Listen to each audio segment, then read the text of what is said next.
It is late, later than you intended. The room has gone dark and the house has gone still, but something in you has not gone quiet. You are lying there and your mind is running, not through anything urgent, not through anything that can be solved between now and morning, just running, turning things over, replaying conversations, rehearsing responses to problems that may never arrive. The body is tired, the eyes are heavy, but the thought stream moves on, indifferent to exhaustion, indifferent to the dark. You already know this feeling. You have been here before.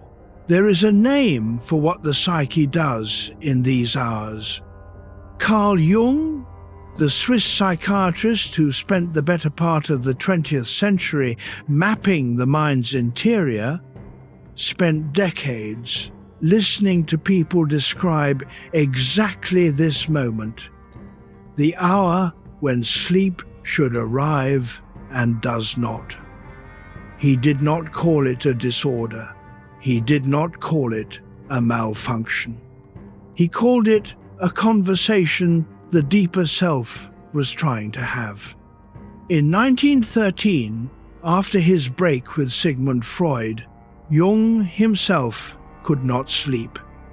He sat alone in his study in Kusnacht outside Zurich and wrote in a journal he would later call the Red Book.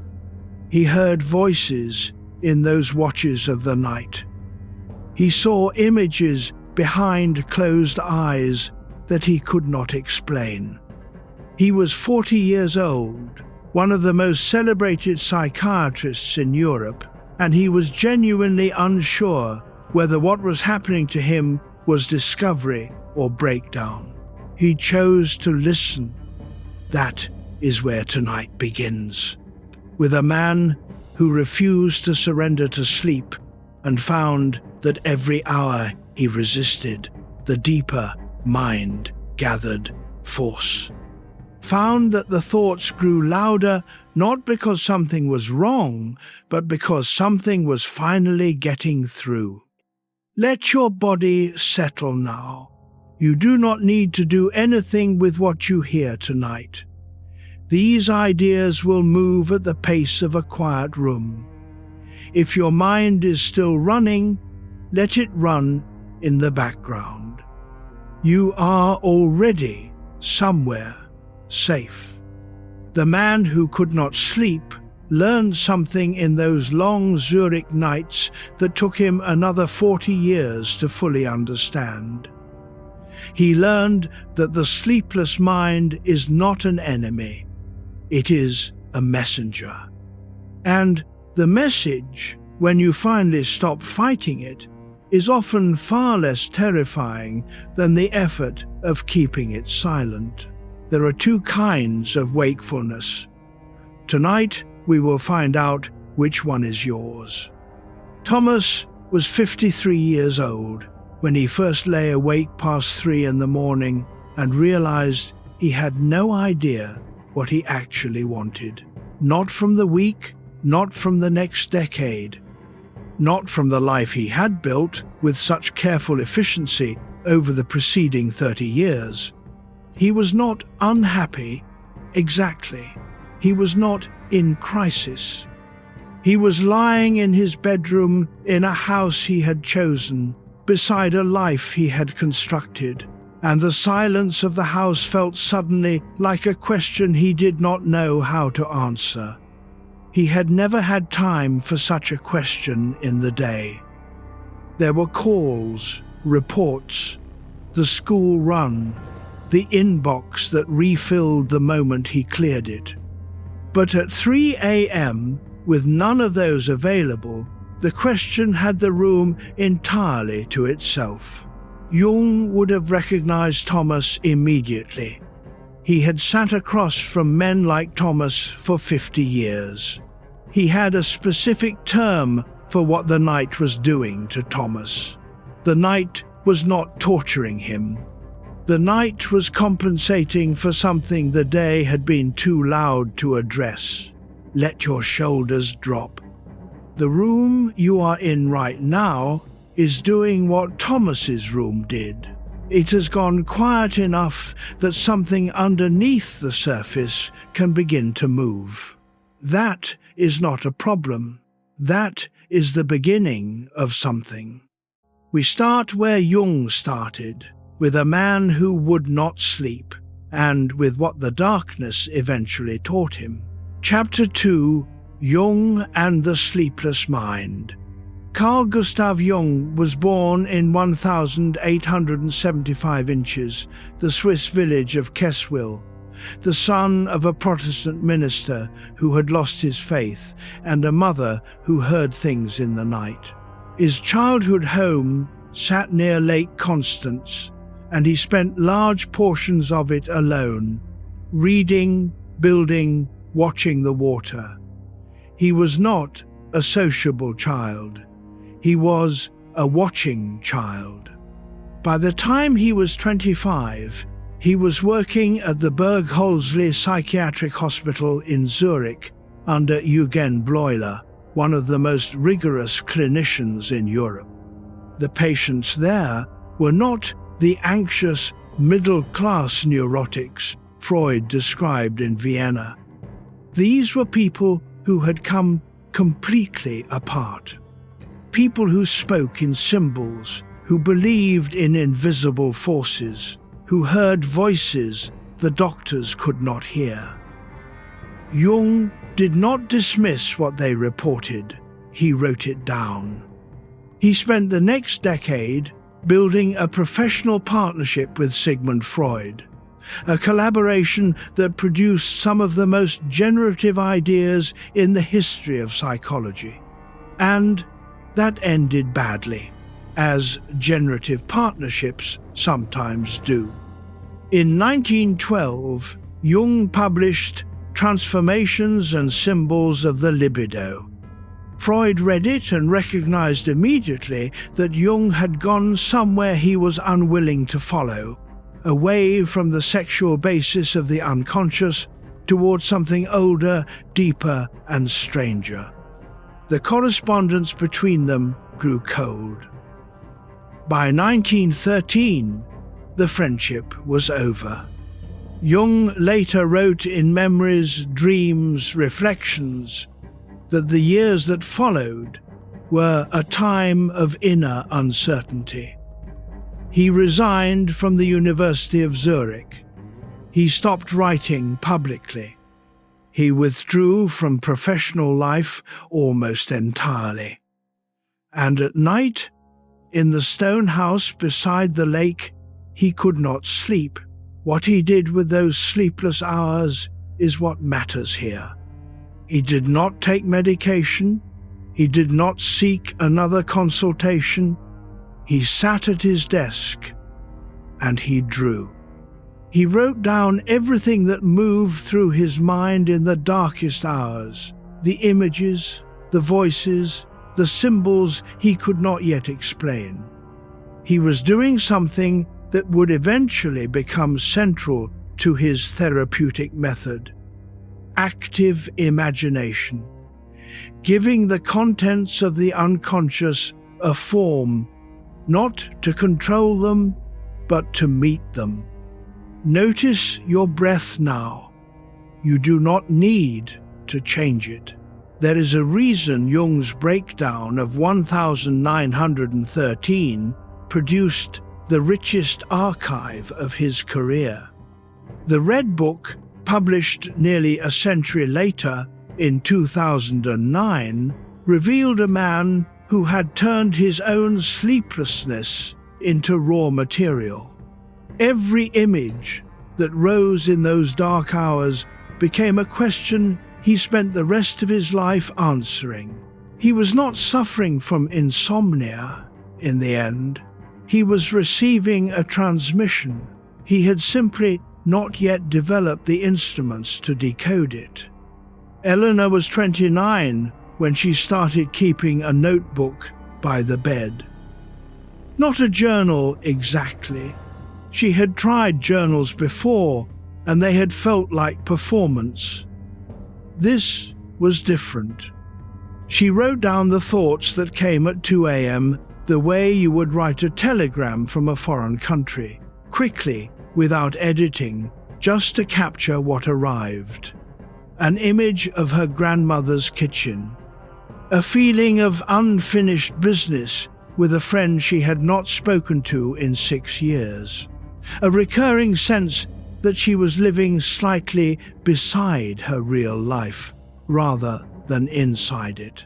After 3 months of these notebooks, she realized she had written, in fragments, a fairly complete account of the things she had been refusing to think about in daylight. The notebook was not solving the insomnia, but it was receiving something the insomnia was delivering. Jung would have called this the beginning of the work. The sleepless mind, he believed, is not a mind that has broken down. It is a mind that has begun asking questions the conscious self has not yet learned how to hold. The night hours are not punishment. They are the deeper psyche's preferred office hours. Something in the room has gone quieter since we began. Let that quietness be enough for now. The next question is the one most sleepless people never quite get to. Not how to stop the thoughts, but where those thoughts are actually coming from. Chapter 3. Why Thoughts Grow Louder at Night. William James, the American philosopher who in 1890 gave us the phrase stream of consciousness, described the mind as something that never stops moving. Even in sleep, he noted, the current continues beneath the surface. The question is not whether the stream flows. The question is what stands in its way during daylight hours. During the day, the answer is almost everything. There is the phone screen and the meeting schedule and the task list and the news cycle and the voice in the next room and the pressure of being observed and the low-grade performance anxiety of moving through the world as a person who is expected to function. All of that noise is not incidental. It is structural. The modern day is built, almost without exception, to prevent the mind from encountering itself. Blaise Pascal understood this in the 1660s, before any of those particular forms of noise existed. He sat in his cold room at Port Royal and wrote that all of humanity's problems stem from a single source: the inability to sit quietly alone in a room. He was not being contemptuous, he was being diagnostic. People fill every available moment with distraction, not because they are shallow, but because the silence contains things they would rather not hear. At night, the distractions run out. The screen eventually goes dark. The conversation eventually ends. The body goes horizontal, and the stream, dammed up all day by noise and obligation, begins to move with nothing in its way. This is why thoughts grow louder at night, not because the darkness adds something, because the daylight was removing something. The internal volume was always there. The world was simply providing interference. Jung described this in terms of psychic energy, a term he borrowed from physics and adapted for the inner life. He believed that psychic contents, like water in a closed system, do not disappear when pressure is applied from one side. They find another outlet. Whatever the conscious mind refuses during daylight hours, grief, fear, longing, the question you keep not asking, moves into the unconscious, gathers weight, and waits for conditions that favor its return. The conditions that favor its return are exactly these: stillness, darkness, and the absence of anything more pressing. Feel the weight of your body where it rests now. Martin was a 47-year-old architect who had perfected what he privately called productive momentum. He moved from task to task with such precision that he rarely had an unscheduled moment before 8 in the evening. At 8, he exercised. At 9:30, he read. At 10:30, he expected to sleep. He often did not. What arrived instead, in the 40 minutes between lying down and sleeping, was not anxiety exactly, it was inventory. The mind, denied all day the chance to simply assess, began assessing. The friendship he had let drift, the choice he had made about his career 15 years earlier that he had never fully examined, the quality of attention he had given his son that particular Tuesday. The inventory was not accusatory, it was thorough, and it would not be rushed. Jung would have told Martin what he told many of his patients in the 1930s and 1940s at his practice in Zurich. The night is not doing this to you. You are doing it to yourself by keeping too much outside of daylight. The mind at night is not creating new material, it is processing material you have been deferring. The thing the sleepless man avoids, we will find out what it is. But not yet. First, we need to understand what is standing between the ego and its rest. That is where we go next. The observation has a neurological basis as well as a philosophical one. Research into the brain's default mode network, the system that activates during rest and inward attention rather than during goal-directed tasks, shows that this network is extraordinarily active during the quiet hours. It is the brain's internal processing system, and when the external processing load drops away, the internal load rises to fill the available capacity. This is not a flaw in the system. The default mode network handles, among other things, the consolidation of autobiographical memory, the processing of social experience, and the generation of self-referential thought, thinking about the self, its past, its possible futures, its relationship to others. All the material the sleepless person generates in abundance in the dark. The brain is not malfunctioning at 2 a.m. It is doing exactly what it does when the external world releases its claim on attention. The thoughts grow louder not because something has gone wrong, but because the night is the first available moment for this particular kind of processing to run without interruption. Chapter 4. The ego refuses to let go. Jung used the word ego carefully in a way that is easy to misread. In popular usage, ego has become synonymous with arrogance. Someone with a big ego is someone who thinks too highly of themselves. Jung meant something more precise and less moralistic. The ego, in Jungian psychology, is the center of conscious awareness. It is the part of the psyche that says, I. It is the narrator the manager, the part that gets you out of bed and through the day, that keeps track of your commitments and your self-image and your plans. Without the ego, there is no self-organizing capacity at all. The ego is not the villain of the story. It is simply one character, and at night it tends to be the last one still awake.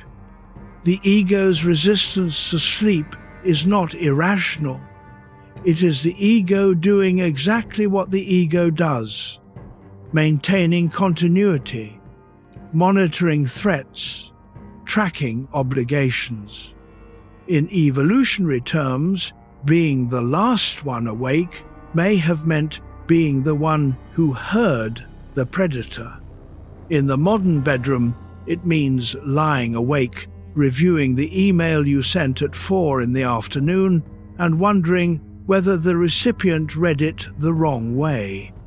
The ego does not stop working when the context for its work disappears. It keeps scanning, it keeps solving, it keeps composing the next response, the next plan, the next contingency.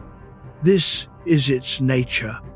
Seneca wrote about something similar in his letters to Lucilius from Rome in the 1st century. He described friends who were exhausted, who complained constantly of having no time, who could not identify a single hour in the week that belonged entirely to themselves. He wrote back, not with sympathy, but with a kind of precise concern. These friends were not busy with the things that mattered. They were busy with busyness. And at night, with no busyness available, they were stranded. The ego, Seneca understood, will manufacture urgency when real urgency is absent. Because the alternative, sitting quietly with the actual content of one's experience, is far more demanding. Let your jaw soften. Robert, 61, retired from 35 years in logistics management and expected to sleep deeply for the first time in a decade. The alarm would no longer rule him. The inbox would no longer wake him at 5. He would finally rest. He woke at 4:30 on the 3rd morning of retirement, his mind fully running, with nothing specific to think about. The ego was awake and had no task, so it invented tasks. It began planning things, the bathroom renovation, the route of the trip he might take in September, the wording of a reply to an old colleague's message from 6 months ago. The ego, without a concrete problem, will find or create one. This is not a disorder. It is an identity that has been organized around problem-solving for so long that it cannot recognize the permission to stop. Jung wrote in Modern Man in Search of a Soul, published in 1933, that the neurosis of the modern person is not fundamentally different from what it has always been. A split between the life we are living and the life that is actually calling to us. The ego builds the visible life. The psyche builds something underneath. And in the small hours when the ego's constructions go quiet, you can sometimes hear the excavation below. That sound, that low, insistent movement under the surface, is what this night is made of. Nothing is required of you right now. The weight of your body against the bed is enough. The ego does not let go easily. But there is a reason it eventually does, and that reason is what the next chapter explores. Chapter 5, Insomnia, as inner resistance. The word insomnia comes from the Latin in, meaning not, and somnus, sleep. It describes an absence, a sleep that should arrive and does not.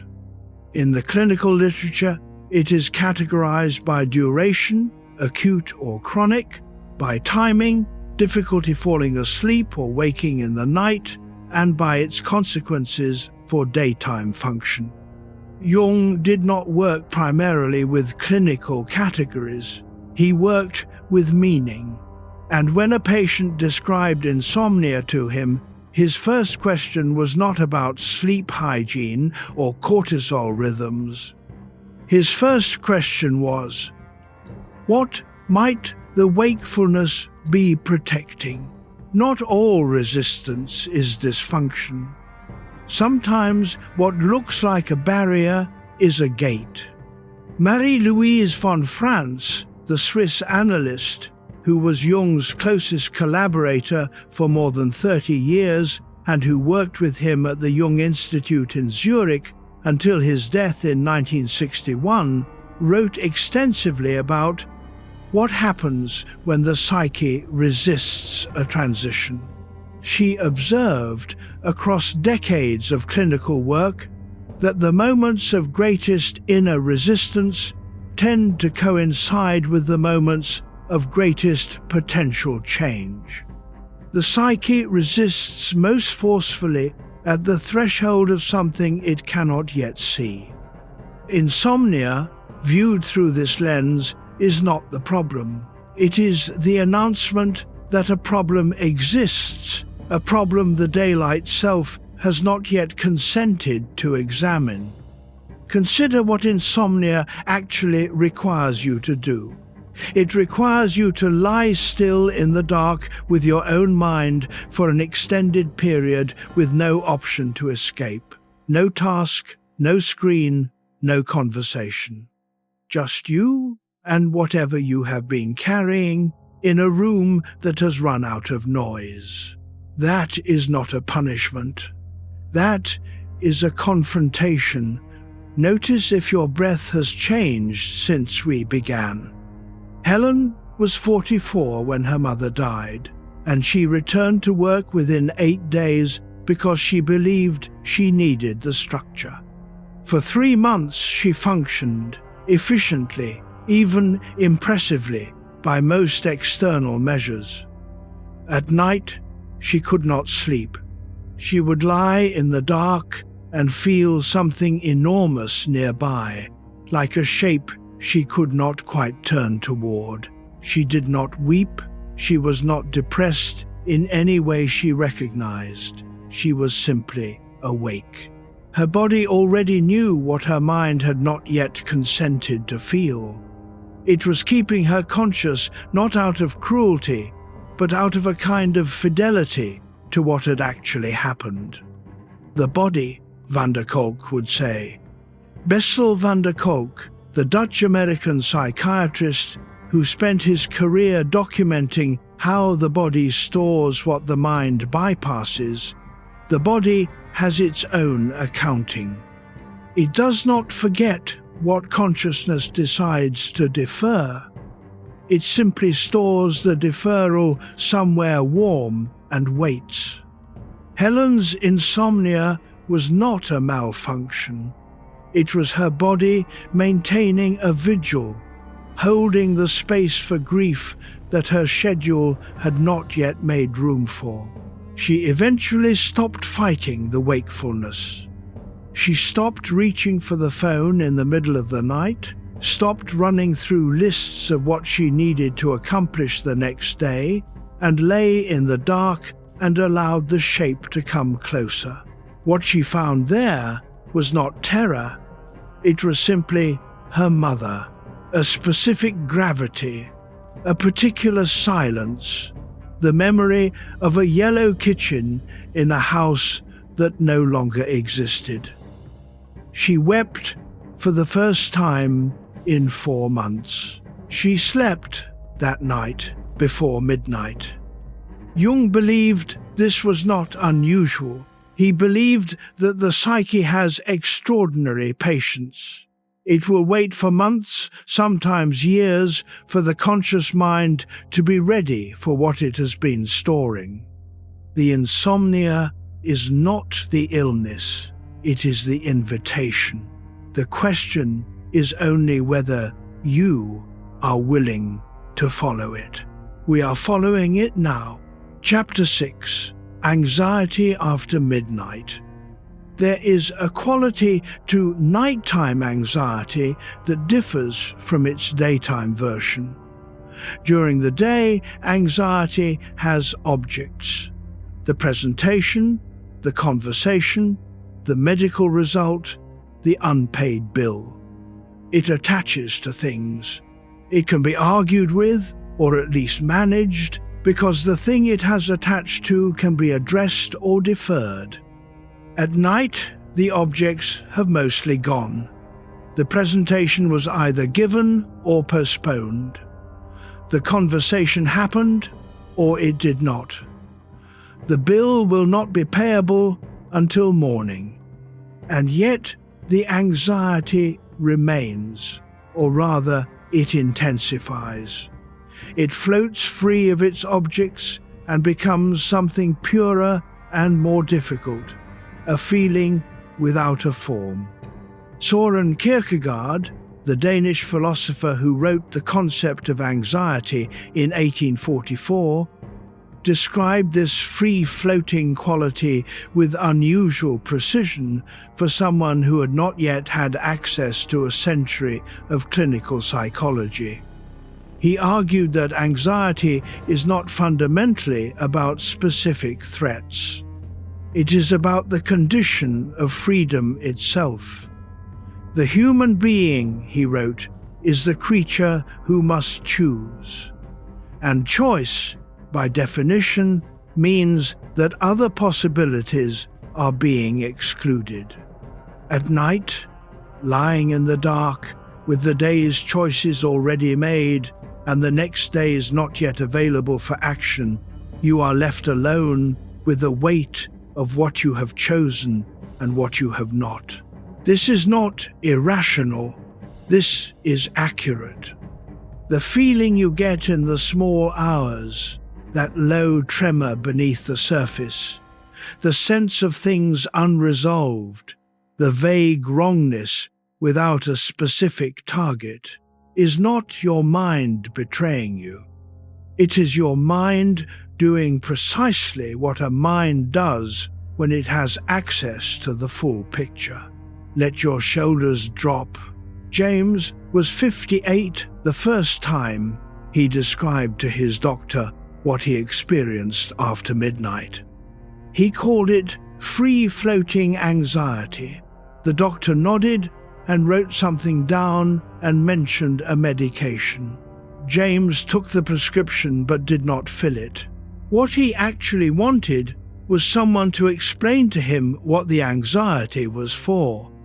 That explanation does not come from the prescription.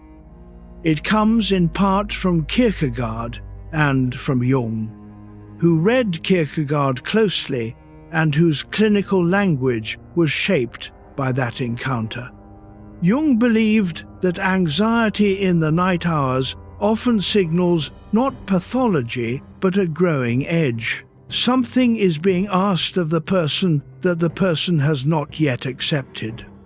William James, in The Principles of Psychology from 1890, described habit as the enormous flywheel of society. He meant that most of what we do automatically, and that this automation is necessary, even beneficial. But he also noted that habituation gradually insulates a person from the rawness of experience. You stop tasting the coffee, stop noticing the light through the window, stop feeling the full weight of what a conversation actually meant. You move through your life with increasing efficiency and decreasing sensation. Nighttime anxiety, unpleasant as it is is sometimes the moment the insulation fails, the rawness returns. The weight of your actual experience, unmediated by habit, makes itself felt. Feel the surface beneath you now. That feeling is not evidence that something is wrong. It is evidence that something is real. The anxiety that rises after midnight is often the most honest assessment of your life that you will receive all week. It is not comfortable, but it is accurate. And accuracy, as Jung spent a career insisting, is where the real work begins. There is a physiological dimension here that Kierkegaard did not have access to. The cortisol rhythm, the stress hormone that follows a daily cycle, typically reaches its lowest point in the early morning hours before rising sharply toward waking.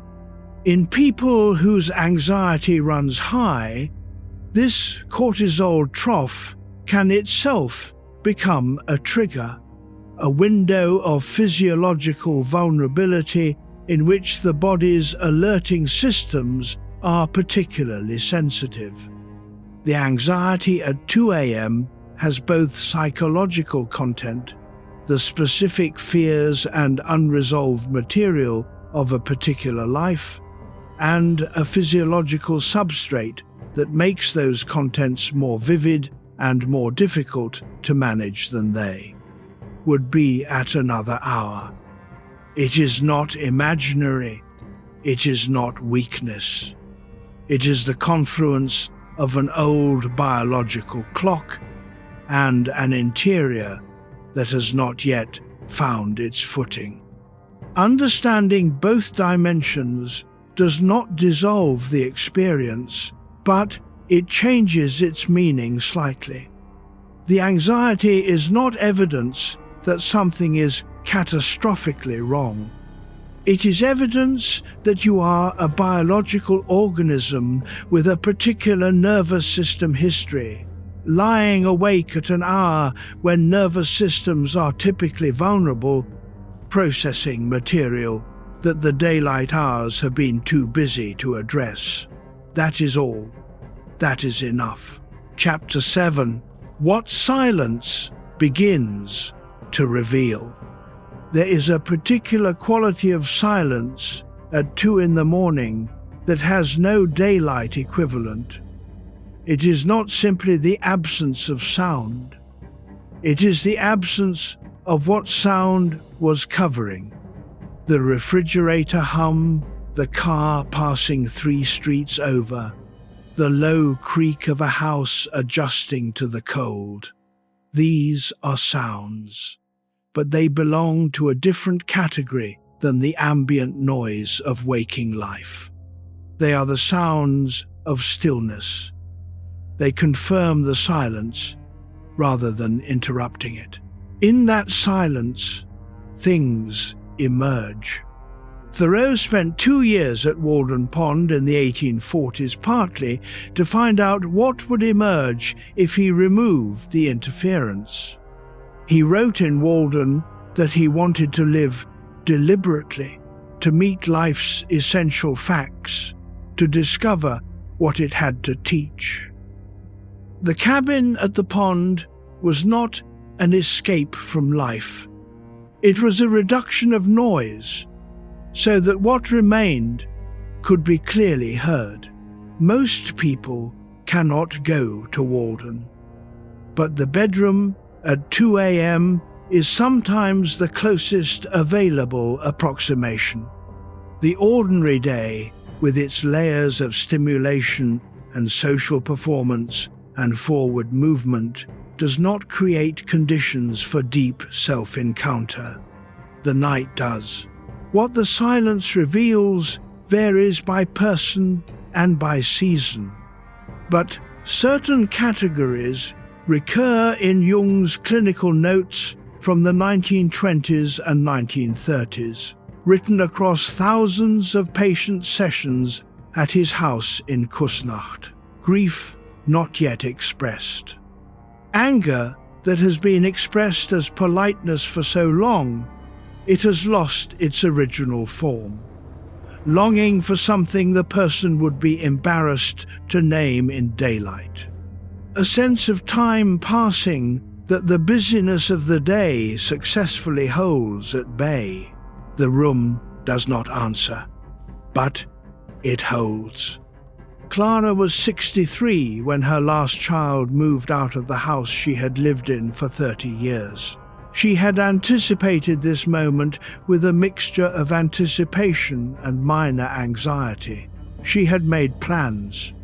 She was going to travel, read, reclaim the Tuesday evenings that had been structured around someone else's schedule for 3 decades. The first Tuesday evening, she sat in the living room at 9 o'clock with a book she had been meaning to read for 4 years. She found she could not concentrate. She went to bed early. At 1 in the morning, she was awake, and the silence of the house was enormous. Not frightening, but vast, like standing in a space that had been crowded and now was empty in every direction. She lay there and let the silence do what silence does. And what it revealed, slowly, without drama, was simple. She had been waiting for her life to begin after the children. But she had no clear picture of what that beginning actually looked like. She had been so occupied with the structure of caring that she had never been required to discover the structure beneath it. Notice your breath moving. Silence does not reveal comfortable things reliably. That is not its job. Silence reveals real things. Pascal, in his cold room at Port Royal, found that what the silence contained was the full weight of his own mortality, and that this weight, once felt, changed how he moved through every waking hour. He wrote in the Pensées that the heart has reasons which reason does not know. Silence is where those reasons become audible. Jung believed that the revelations of silence were not random. The unconscious, he argued, is not a garbage heap of repressed material. It has its own intelligence. What it surfaces when the ego finally stops interfering is precisely what the ego most needs to encounter. The sequence is purposeful. The silence is not empty. It is full of what has been waiting. The difficulty for many people is that what the silence reveals does not come in a form that makes immediate sense. It comes as a feeling without a clear object, a weight without a name, a sense of incompletion whose specific content is not yet legible. The temptation is to interpret this vagueness as meaninglessness. If the feeling cannot be identified, perhaps it should be dismissed. Jung counseled the opposite. He believed that the inchoate feeling, the thing that is there but not yet speakable, deserves exactly the patience that the daylight self is least inclined to give it. The feeling is ahead of the language. It knows something that the verbal mind has not yet caught up to. If you stay with it, rather than filing it under unspecified anxiety and reaching for a distraction, it will eventually produce something more legible. Not tonight, necessarily. The process is not quick. The silence reveals slowly, over repeated encounters with the same difficult material, each time a little more clearly than the last. Tonight is one of those encounters. The fact that the feeling has not yet become a sentence does not mean it has nothing to say. It means it is not finished speaking yet. Chapter 8. The unconscious waits in darkness. The model of the unconscious that most people carry is loosely Freudian, a basement where forbidden desires and embarrassing memories are stored, sealed away so the functional self can operate without them. The basement is dark. The things in it are unpleasant. The job of therapy in this model is to go down and retrieve what was hidden and bring it into the light. Jung agreed with the premise and disagreed substantially with the architecture. For Jung, the unconscious was not a basement, it was more like an ocean. The personal unconscious, the material specific to one individual, the memories, the repressed feelings, the private contradictions, was one layer.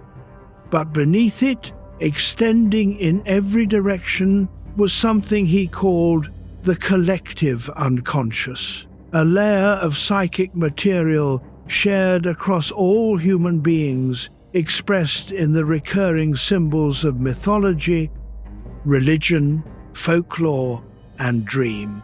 He described this in Man and His Symbols, the book he spent the last years of his life writing, completed just before his death in 1961. He wrote it deliberately, in accessible language. He wanted it to reach people who had not spent their careers in psychiatry. He wanted to explain that what rises in the night is not merely personal, it draws from a very old well. The archetypes, the great mother, the wise old man, the hero, the shadow, the trickster, are not inventions of individual psychology. They are structures inherited with the human nervous system, patterns so deeply embedded in our species that they appear, with minor variations, in every culture that has ever existed. When they appear in dreams, in the hypnagogic images just before sleep, in the recurring themes of the midnight mind, they are not random productions. They are the unconscious speaking in its oldest language. Feel the weight of your hands. A man named Richard, 55, an engineer from the Midlands, began having a recurring image in the minutes before sleep. He was always standing at the edge of a forest, always late afternoon light. Always the sense that something was just inside the tree line, not threatening but deliberate, waiting. He could never see it clearly. He had the image 3 or 4 times a week for nearly a year. He had never read Jung. He described it to his wife as that forest thing. She suggested he write it down. He did. After several months of writing it down, he noticed that the image always arrived on the nights he had spent the day performing in some way, presenting, persuading, leading meetings. The forest appeared when the public version of him had been on display for many hours. He could not have known this, but in Jungian terms, he was encountering what Edward Edinger, the American analyst who spent his career developing and teaching Jung's concepts in New York in the latter half of the 20th century, called the self, drawing attention to itself, the forest at the edge of awareness, the thing beyond the ego's territory, patient and present. The unconscious does not require you to understand it in order to act on you. It is acting on you now, in the particular texture of this night, in the specific shape of whatever has been moving just outside your thoughts since you lay down. It waits in the darkness not because the darkness is its home. It waits there because the darkness is the only time you become quiet enough to hear it. Jung was careful to say that the collective unconscious was not mystical in the sense of being inaccessible or unknowable. It was, in his view, as much a part of natural reality as the biological structures of the body. The fact that we share the same basic anatomy across our species is not mysterious. The fact that we share the same basic psychological architecture, the same structural tendencies, the same recurring figures, the same fundamental narrative forms, is not mysterious either. It is simply what it means to be a human being. What is humbling about this view is the implication for the nighttime mind. The thoughts and images that arise in the dark are not entirely personal. They draw from a depth that predates the individual, predates the family, predates the culture. When the image of the descent appears, the going down, the entering of the underground, it is drawing from the same well as every mythology that has ever been told about the same journey. You are not alone in your darkness. You are connected, in the deepest architecture of your psychology, to every human being who has ever lain awake and listened for what the night was saying. The darkness has been waiting for all of them. It is patient. It knows this territory very well. Chapter 9: Overthinking or Deeper Signal. If your mind has been drifting since we began, come back gently now. You do not need to have followed every word. The parts that matter will find you. There is a question that most people in the dark do not know to ask. The question is not, how do I stop thinking? That question assumes the thinking is the problem. The question is, what is this thinking actually for? Ethan Kross, the American psychologist at the University of Michigan and author of Chatter, published in 2021, spent years studying the voice in our heads, the internal monologue that runs almost constantly in most people, but becomes particularly active and particularly difficult in moments of distress. He found that the voice under pressure tends to do something predictable. It zooms in on the worst-case interpretation of events and rehearses it repeatedly, as if repetition might somehow resolve it. He called this chatter, not thought, chatter. The distinction matters. Genuine thought moves. It processes information, generates new perspectives, arrives at something it did not have before. Chatter circles. It returns to the same landing point regardless of how many times it departs from it. It feels like thinking. It produces none of thinking's outputs. Most of what happens in the sleepless mind after midnight is chatter, but not all of it. Jung was specific about this distinction, though he used different language. He wrote about the difference between what he called directed thinking, goal-oriented, verbal, sequential, the kind the daylight self uses to solve problems, and what he called fantasy thinking, or non-directed thought, which flows associatively, moves by image rather than logic, and tends to produce material from the deeper layers of the psyche. Directed thinking in the dark is almost always chatter. The mind is trying to use its daytime tool on a problem that is not a daytime problem. Breathe.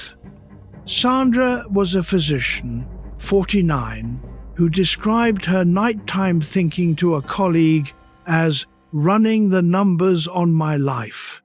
She would lie awake and calculate how many years until retirement, whether the retirement fund was sufficient, what the practice would look like if she stepped back, whether her husband had seemed more distant recently or whether she was projecting. She ran these calculations in loops, arriving each time at something close to the starting point, exhausted but unable to stop. The colleague, who had read Jung, asked her a single question: what would happen if the numbers came out wrong? Sandra thought about this for a long time. Then she said, "I think I would have to admit that the life I built around being certain about things is not as certain as I thought." That was not chatter. That was the signal beneath the chatter. It had been there all along, under the calculations, waiting for someone to ask the right question.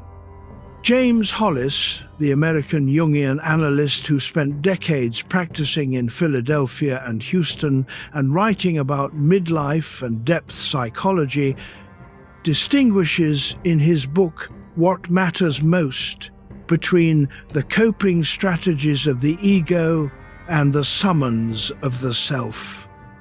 The ego manages. The self summons. Chatter is the ego managing. But beneath it, almost always, is a summons. Something the deeper psyche is trying to move toward.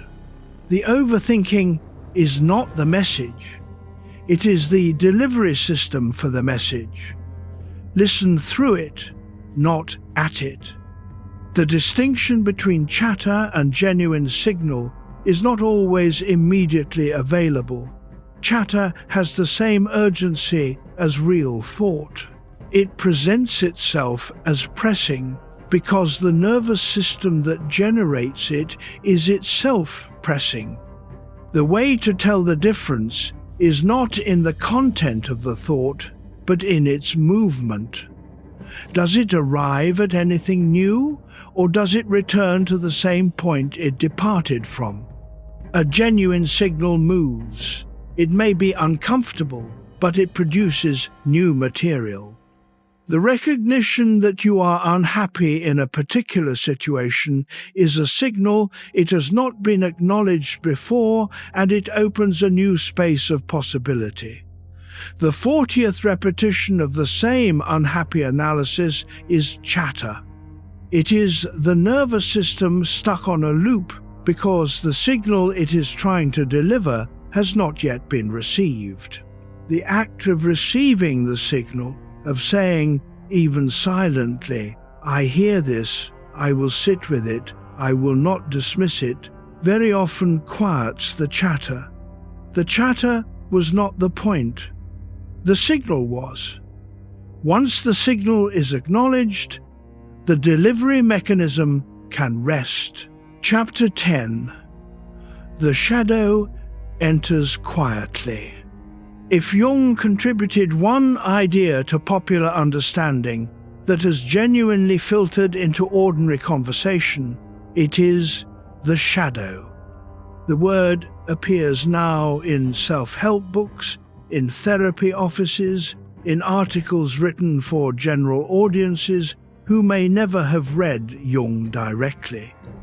Much of what appears under that name is simplified to the point of distortion. The original is more interesting. The shadow, in Jung's model, is not simply the dark side. It is the repository of everything the conscious self has rejected. Not only the aspects we would label negative, not only the anger, the resentment, the capacity for cruelty, but also, frequently, the qualities we were taught as children were unacceptable or dangerous or simply inconvenient. The sensitivity, the ambition, the grief, the playfulness that was called immaturity, the anger that was called rudeness, the need that was called weakness. Everything you were told not to be goes somewhere. It does not disappear. It goes into the shadow. Jung wrote about this in Aeon, published in 1951, and throughout his collected works. He believed the shadow is formed early in the first years of family life, when the child discovers that some of its responses produce approval and others produce discomfort or punishment. The child is efficient. The unpopular responses are relocated outside of conscious identity. They are still there, but they are no longer owned. At night, when the persona, the mask, the conscious self presents to the world, has been removed for the evening, the shadow contents begin to stir. The room has not changed, but something has shifted in the corner of it. Paul was 42 when he woke at 3 a.m. with a feeling he could only describe as shame, with no identifiable cause. He was not replaying a specific incident. He had not done anything he could point to. But the feeling was there, steady and precise, and it did not lift for nearly an hour. He had a theory about himself that had been stable for 20 years. He was competent, fair-minded, reliable, not particularly moved by status or money. He had built his self-image around these qualities, and they were, as far as he could verify, accurate. What the 3 a.m. shame was pointing at, though he could not yet see it, was something smaller and less comfortable. The resentment he felt when colleagues were recognized for work he considered comparable to his own. He had never acknowledged this feeling. It was incompatible with his self-image as someone not moved by status. So it had been filed in the shadow, and at 3 a.m, with no task to perform and no image to maintain, it came back looking for a hearing. He was not a different person than he thought. He was a more complete one.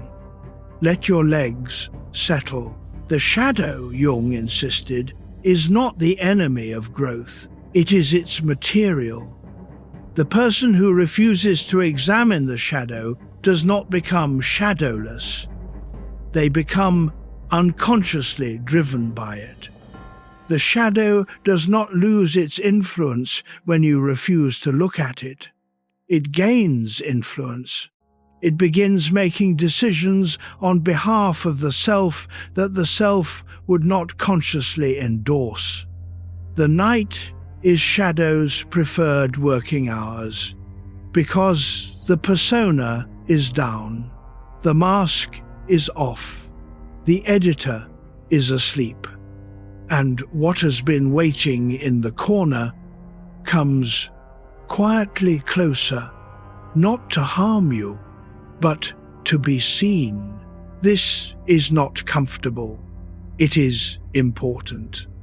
The practical question for most people encountering the shadow is not what to do with it, but how to recognize it when it arrives. Jung offered a simple heuristic. Wherever you find yourself reacting to someone else's behavior with disproportionate emotional force, the irritation that exceeds the provocation, the contempt that arrives with unusual speed, the envy you would not admit to in daylight, you are probably looking at a shadow projection. The quality in the other person that triggers the outsized response is very often a quality that exists in you and that you have not yet acknowledged. The colleague whose ambition you find distasteful may be reflecting your own ambition, dressed in different clothes and belonging to someone else's face. The friend whose vulnerability irritates you may be carrying a vulnerability you have suppressed so thoroughly you have forgotten it belongs to you. The shadow arrives at night without the projection. The colleague is not here. The friend is not here. It is only you and the contents you have been carrying in the dark corner, and the quality of 3 in the morning that makes the corner visible. What you find there is not foreign. It is yours. The recognition, though uncomfortable, is the beginning of a different kind of self-knowledge. Chapter 11: Why the Mind Repeats Pain. Sigmund Freud identified something in 1920 that troubled him enough to require a full revision of his earlier model. He called it the repetition compulsion.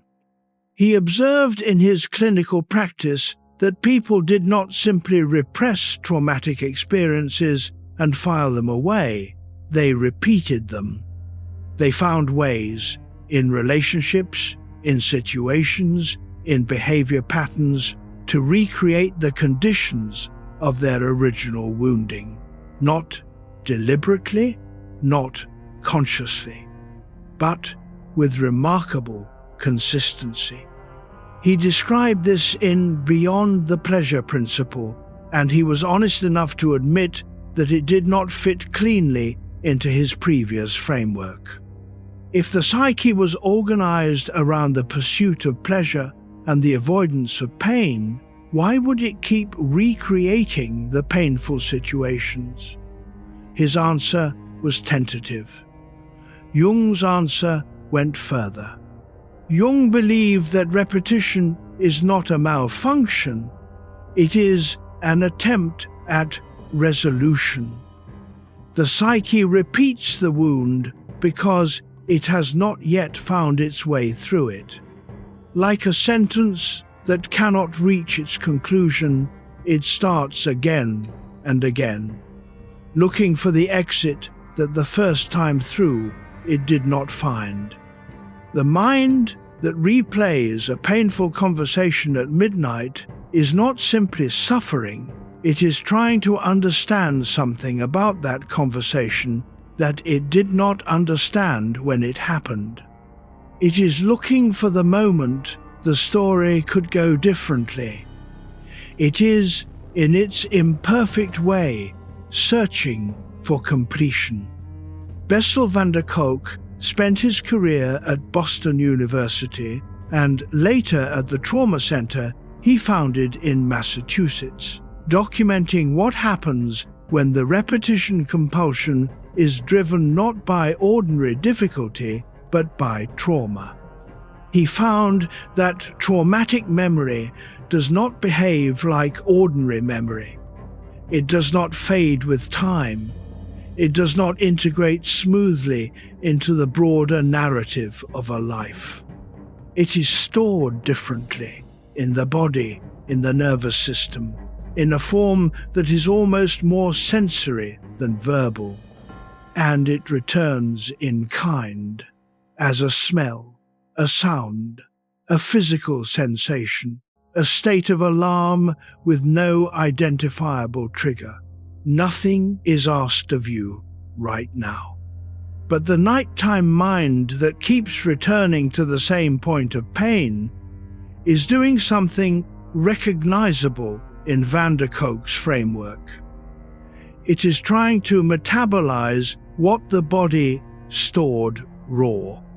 It is attempting, each time through, to find a form of words or images or understanding that can contain what the original experience left uncontained. Margaret, 70, would lie awake, replaying a particular Sunday afternoon from 1989, her first marriage. A specific conversation at the kitchen table, winter light through the window, the specific quality of her then-husband's silence when she had tried to tell him something that mattered to her. He had not responded cruelly. He had simply not been there, had been present in the room and absent in every other way. She had been married for 23 years to someone else. Her first marriage had ended before the decade did, but Sunday afternoons in winter could still take her back to that kitchen. She was not nostalgic. She was not unable to move on. She was finishing something that had not been finished, looking each time for words that would make the experience legible to herself. The mind repeats pain not because it wants to suffer. It repeats pain because it wants to understand. There is a difference between repetition as loop and repetition as search. The search is not comfortable, but it is purposeful. There is something almost compassionate in the repetition once you understand its purpose. The mind is not replaying the painful scene to torture you. It is replaying it because it has not yet found the form of understanding that would make the scene finally complete. The completion it is looking for is not a different outcome. You cannot revise the past. The completion it is looking for is meaning. The kind of meaning that transforms an event from something that simply happened into something that belongs to the coherent narrative of a life. When painful experience can be understood as part of a larger pattern, when the abandonment of childhood can be seen as the root of the particular strength you eventually developed, when the loss can be seen as the beginning of something you could not have found without it, it stops needing to be replayed. Not because the pain was worth it, not because suffering is secretly good, but because the mind can file it. The event has a place in the story. It no longer needs to be reprocessed on the third night in a row. Chapter 12, The Inner Critic After Dark. Every person who lies awake at 2 a.m. knows the voice. It is not loud. It is calm, specific, and relentless. It says, "You should have handled that differently. You have not done enough." The gap between who you are and who you should have been by now is wider than it looks during the day. The things you promised yourself you would do are still not done. The voice is not external, but it does not feel entirely internal either. It has a quality of arriving from somewhere, from above, from behind, from a position of settled authority that your own daytime consciousness does not quite possess. Donald Winnicott, the British psychoanalyst who worked in London from the 1940s through the 1960s, and who contributed the concept of the good enough mother to developmental psychology, described something he called the anti-libidinal ego, or the internal saboteur, a structure within the psyche that opposes the authentic self's needs and desires. It is built, he believed, from the early internalization of disappointing or critical responses from caregivers. The child who reaches and is turned away learns to preemptively turn away from itself. That preemptive self-rejection, once installed, does not require external input to continue. It runs internally, and at night, when the distractions that mask it during daylight are gone, it runs clearly. Let your jaw soften again. Jung gave this figure a name in his later work, the internalized negative anima or animus, depending on gender configuration. But more broadly, he associated this voice with the shadow complex, the accumulated self-rejection that forms when large portions of a person's authentic nature are treated over years as unacceptable. The inner critic is not your conscience. This distinction matters. The conscience assesses actions. The inner critic assesses personhood. The conscience says, that choice was not well made. Consider what you could do differently. The inner critic says, you are, in some fundamental way, not enough. The conscience is navigational. The inner critic is relentless. George was a retired schoolteacher, 67, who had spent 40 years by every account he was aware of being a good teacher, patient, creative, committed. His students had written to thank him. His colleagues had respected him. He lay awake at night, and the voice told him about the students he had failed to reach, the lessons that had fallen flat, the years he had coasted on good instincts when he should have been working harder. The voice was not inventing anything. These things had happened, but it was doing something with them that bore no relationship to the evidence. It was treating them as the definitive account of his life, rather than as a partial account of an imperfect person who had done substantial good. James Hollis, writing in Living an Examined Life, makes a distinction that is useful here. The inner critic is not interested in growth, it is interested in suppression. It does not want you to improve. It wants you to remain small. Real self-examination is curious and forward-moving.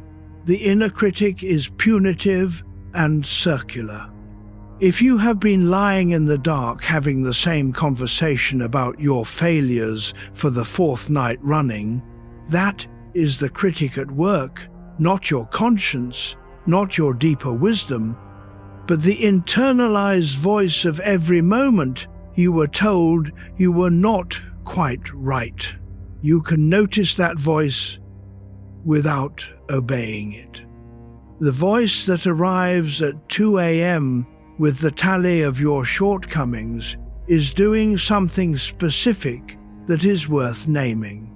It is trying to prevent the danger of being found wanting by finding you wanting first. If you condemn yourself before anyone else can, the external judgment loses its power. The internal critic is, in this reading, a very old protection mechanism installed in a childhood where judgment from others felt dangerous and still running long past the conditions that made it necessary. Winnicott would recognize this as part of the false self's maintenance system. The false self keeps watch, it monitors for threat. It performs the preemptive self-diminishment that it learned in early experience would forestall something worse. The useful question when the voice arrives is not whether it is right. It may be partially right. The useful question is, whose voice is this originally? Where did the specific standard come from? Who decided that this particular gap between who you are and who you are supposed to be was the one that mattered most? That question leads somewhere. The voice does not. Chapter 13. Thoughts that are not quite yours. One of the stranger discoveries available to the person who lies awake long enough is this: not all of the thoughts moving through the mind in the small hours are personal. Some of them are older than you are. Jung was specific about this. In his work on the collective unconscious, he argued that the psyche does not begin fresh with each individual. It inherits structures, patterns, and predispositions that are far older than any single person's experience. These are not memories, exactly. They are more like latent forms, templates that content can fill, but that pre-exist the content. He called them archetypes. The anxiety about whether you are good enough is personal, but the structure of that anxiety, the archetype of the judge, the figure of authority that assesses and finds wanting, is not personal at all. It is one of the oldest structures in human psychological experience. It appears in cultures separated by centuries and oceans. It appears in every mythology that has ever existed. You inherited it with the nervous system. This does not diminish the experience, it contextualizes it. James Hollis, who trained with the Jung Institute in Zurich in the late 1960s and built a clinical practice around helping people discern what is genuinely their own from what they have merely inherited, writes in the middle passage that much of what we call our personality is actually a set of adaptations that served someone else's needs, a parent, a family system, a cultural moment. The real self, the self beneath the adaptation, has often been waiting quietly for someone to ask about it. The thoughts that circle at midnight are sometimes the adapted self's thoughts. The anxiety about meeting the standard, the fear of disappointing the expectation, the monitoring of how you appear to the imagined audience. These thoughts have a particular flavor. They are concerned with performance. They are concerned with what others think. They are tired because performing is exhausting, and they keep arriving because the adapted self has been running almost continuously for decades without a clear sense of when it gets to stop. Feel where your body is heaviest right now. Peter was 56 when he first asked himself, during a sleepless night in a hotel room in Frankfurt, whether the career he had spent 30 years building was one he had actually chosen. He had been excellent at what he did. He had been recognized, promoted, respected. The career had begun as the sensible option at 22 and had solidified into identity before he noticed the consolidation happening. The question came to him at 1:30 in the morning in Frankfurt, and he was unable to unask it. He did not have an answer. He did not have a replacement plan. He had only the question sitting in the hotel room with him, quiet and permanent. That question, Hollis would say, was not intrusive. It was native. It was the authentic self which had been waiting with considerable patience for the adapted self to exhaust itself sufficiently to make room. The thoughts that are not quite yours are the adapted ones, the ones shaped by expectation, by early conditioning, by the requirements of the various roles you have agreed to inhabit. They arrive at night with the others, indistinguishable in the moment from your genuine interior life. Part of the work of the sleepless hour is learning to tell the difference. The genuine thoughts tend to be simpler. They tend to be less concerned with performance and more concerned with feeling. They tend to arrive quietly, without urgency, and wait. The adapted self and the genuine self are not always easy to tell apart from the inside. The adapted self has been running long enough that it feels natural. Its anxieties feel like your anxieties.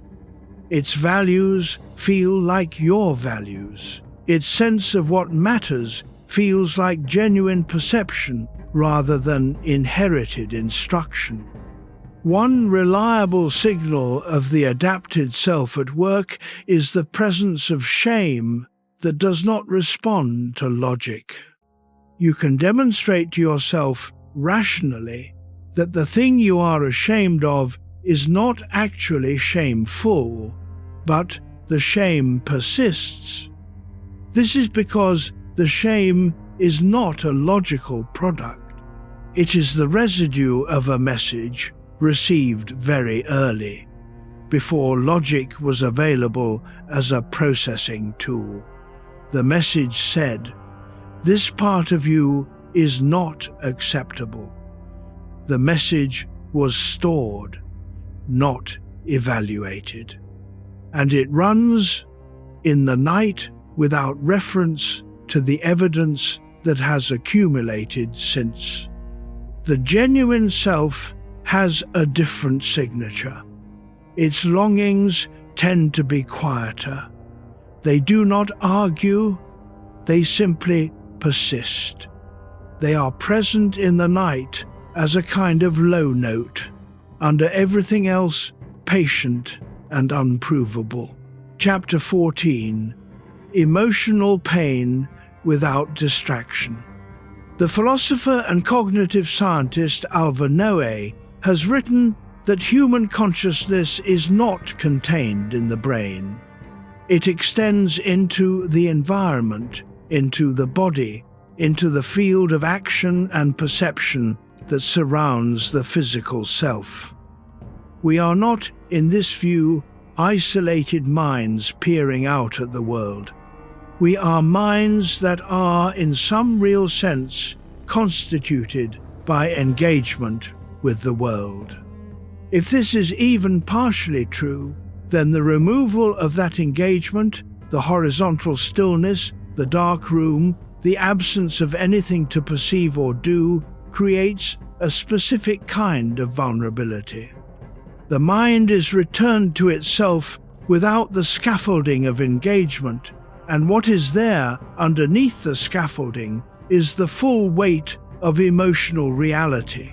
Irvin Yalom, the American existential psychiatrist who built his career at Stanford and spent decades writing about what patients discovered at the limit of ordinary explanation, in his books Love's Executioner and Staring at the Sun, describes the phenomenon of what he calls existential isolation.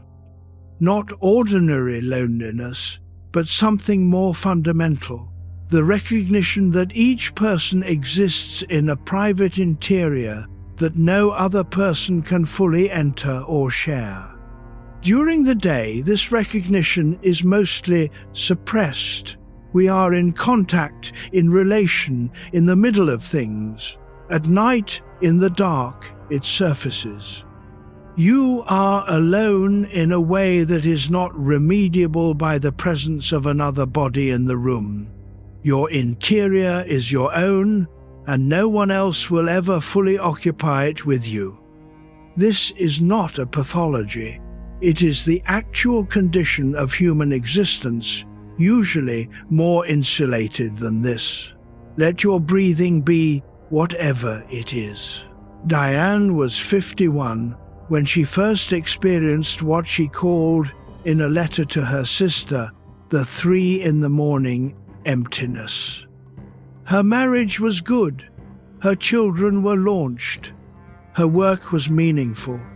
And yet at 3 a.m. she would wake to a feeling that she could not name, that seemed to have no external object, that the daylight hours never quite produced. She eventually found the words for it in a borrowed copy of Yalom's Staring at the Sunday.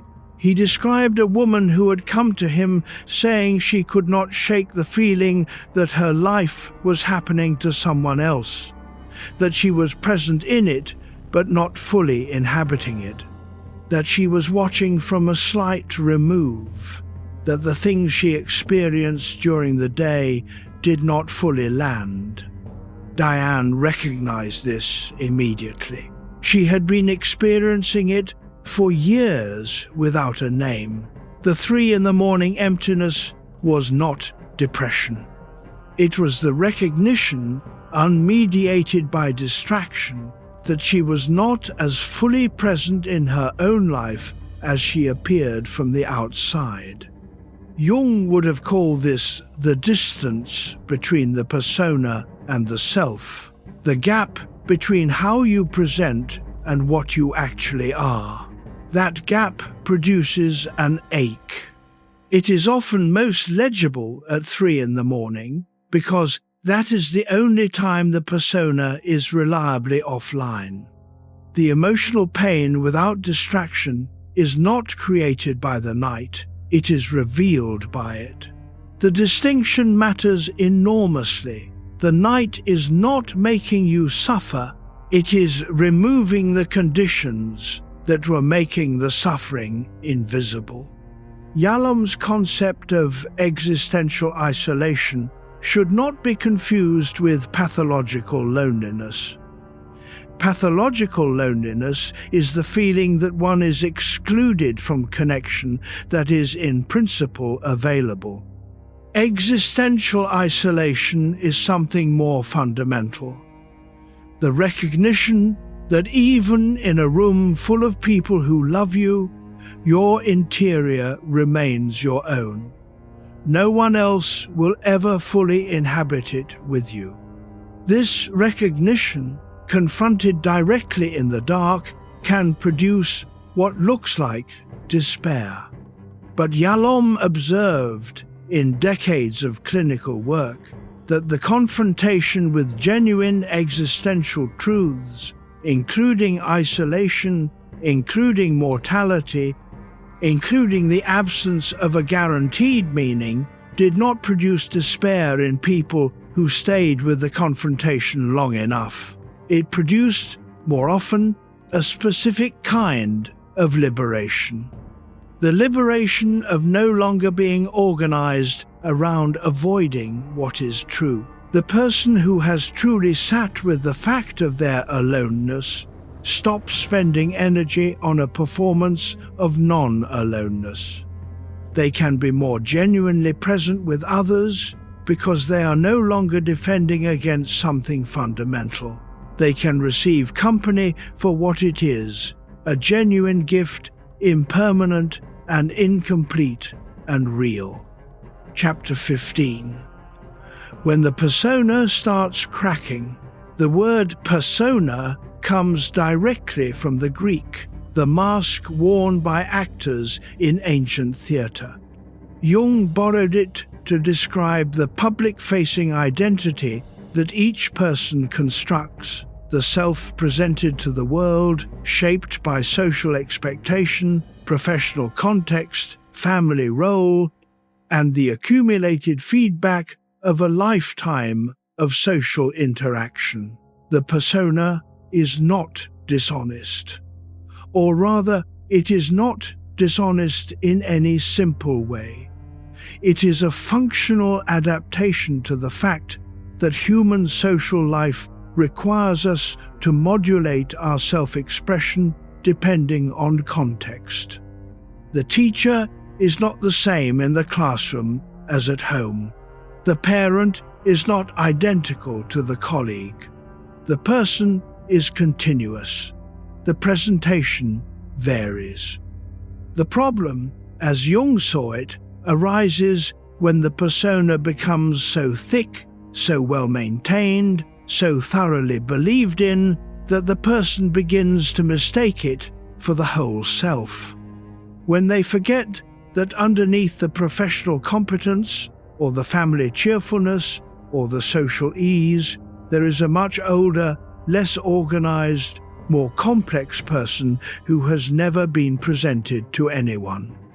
In the bedroom, at night, the persona cannot hold. John Bowlby, the British psychologist who in the 1950s and 1960s developed attachment theory, the framework describing how the early relationships between caregivers and children shape the emotional patterns of adult life, observed that many of the adults who came to him with anxiety and disconnection had learned in early childhood to present only certain aspects of themselves as acceptable.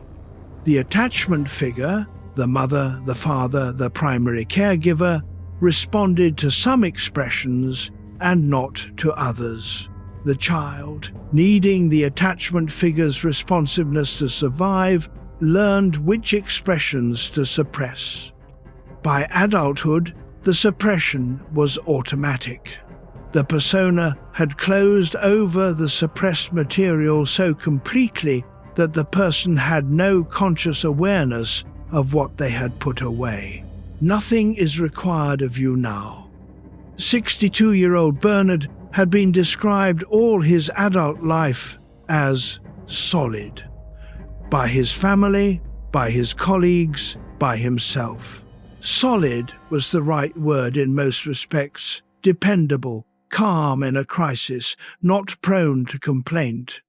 He had cultivated this quality deliberately, partly because his father had been volatile and unreliable, and he had decided, at about 13, that he would be the opposite.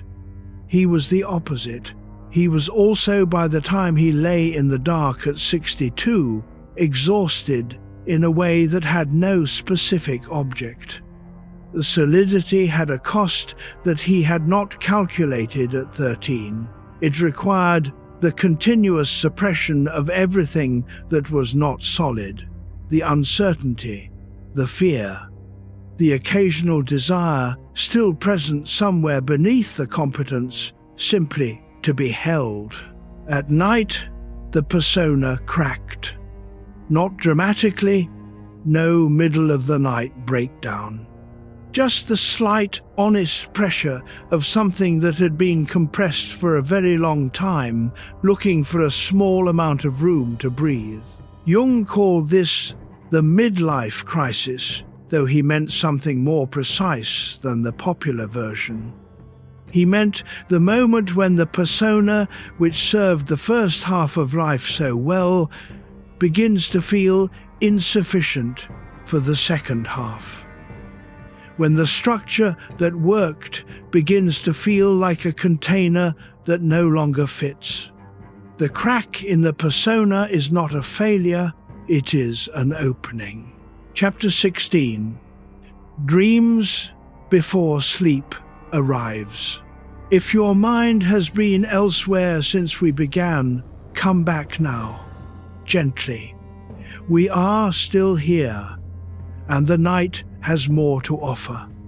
There is a threshold between waking and sleep that has its own character, a liminal zone that scientists call the hypnagogic state, from the Greek for leading into sleep. In this state, the filtering mechanisms of waking consciousness begin to relax before sleep arrives. The rational editor loosens, and into the space that opens, images begin to come. Not quite dreams, not quite thoughts, something in between. Marie-Louise von Franz, who studied dreams and the unconscious in her analytical practice in Zurich for more than 5 decades, wrote extensively about the images that appear in this threshold state. She was precise about their character. They tend to be visual rather than verbal, concrete rather than abstract, and often disconnected from the immediate concerns of the day. A hand, a doorway, a landscape seen from an unfamiliar angle, the face of someone you have not thought about in years. Von Franz believed these images were not random firings of a drowsy brain. They were the unconscious beginning to speak in its own language before the conscious mind had fully stood down. The hypnagogic state was, in her view, a privileged moment, brief and often forgotten by morning, but genuinely informative about the movements of the deeper psyche. The image that comes just before sleep sometimes contains more useful information than an hour of deliberate introspection. Notice if there is any heaviness behind your eyes. Sarah was 48 and an insomniac. By her own assessment, she took at least 45 minutes to fall asleep most nights, and had for years. Her therapist suggested she begin paying attention to the images that came in that 45 minutes rather than fighting the wakefulness. What did she actually see when she stopped trying to force the sleep? She began keeping a notebook beside the bed. Not for analysis, her therapist had been clear about that. Just for capture. She would lie in the dark, and when an image came, she would turn the light on briefly and write it down in 5 words. After 3 weeks, she had written a letter unfinished, a red coat from childhood, a corridor she did not recognize, a garden that was overgrown, but in the image she was not distressed by this, only observant. Her grandmother, seen from behind, in a kitchen that was not her grandmother's actual kitchen. Her therapist looked at the list and said, "The garden. Tell me about the garden." Sarah did not have an immediate answer, but in sitting with the question over several days, she began to understand something that had not been legible in words. She had been treating her inner life the way a person treats an overgrown garden, aware of it, not hostile to it, but consistently not attending to it. The image was not a warning. It was an accurate description. Jung wrote in Memories, Dreams, Reflections that the dream, and we might extend this to the pre-dream image, never says what the conscious mind already knows. It compensates, it provides what the daylight self is missing. If you are overconfident in waking life, the dream humbles you. If you have been too self-critical, the dream may present you in a position of unexpected dignity. The images that come in the threshold state are not your daytime mind reorganizing files. They are the deeper mind making its report.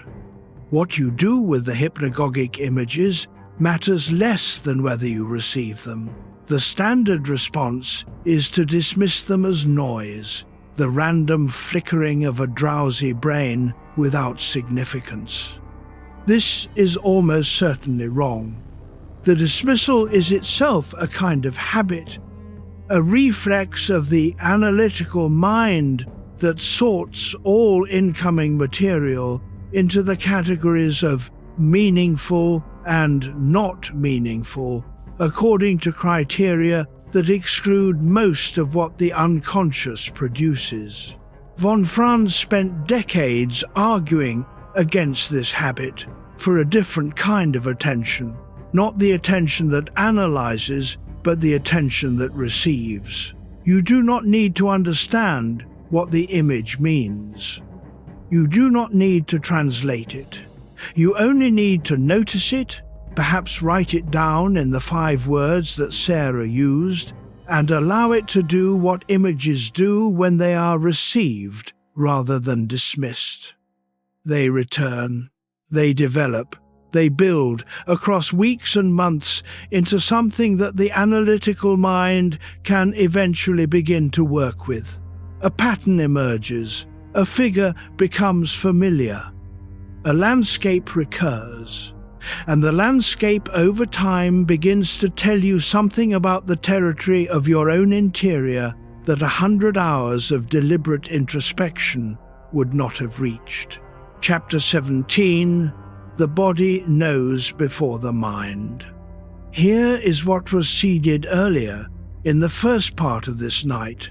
The body already knew. Let us now say what that means.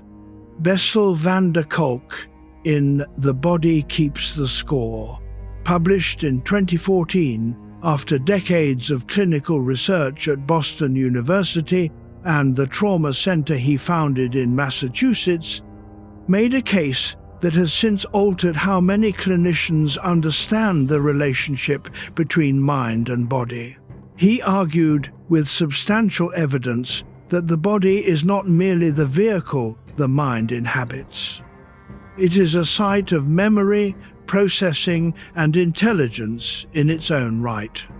The nervous system stores experience, not as verbal narrative, the kind you could retrieve and tell someone, but as sensation, posture, pattern of breath, autonomic response. The body remembers what happened before the mind has found words for it. And in the quiet of the night, with the muscular effort of social performance and purposeful movement suspended, the body's own accounting becomes audible. The shoulders that tighten when the phone rings, the breath that shallows when a certain name appears on a screen, the stomach that drops for a fraction of a second before you have consciously registered what you are responding to. These are not metaphors.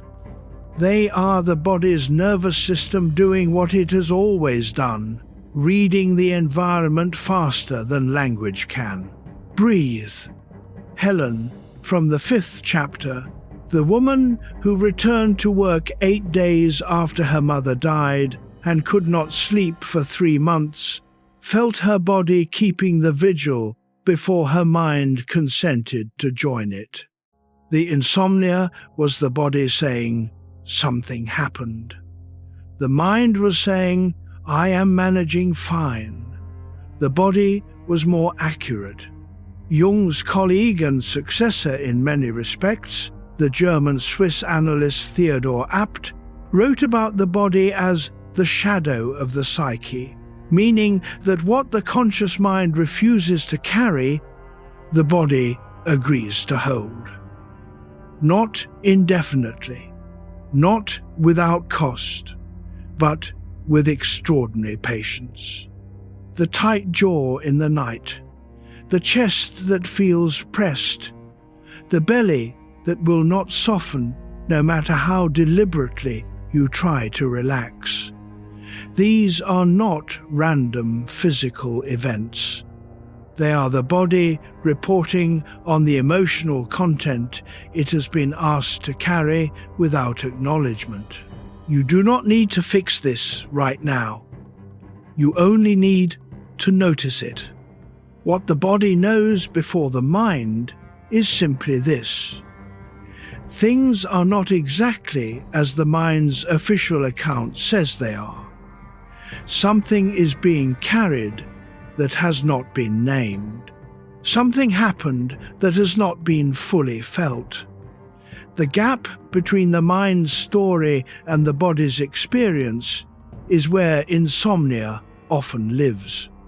Jung was not a somatic therapist in any formal sense. The field did not exist in his time.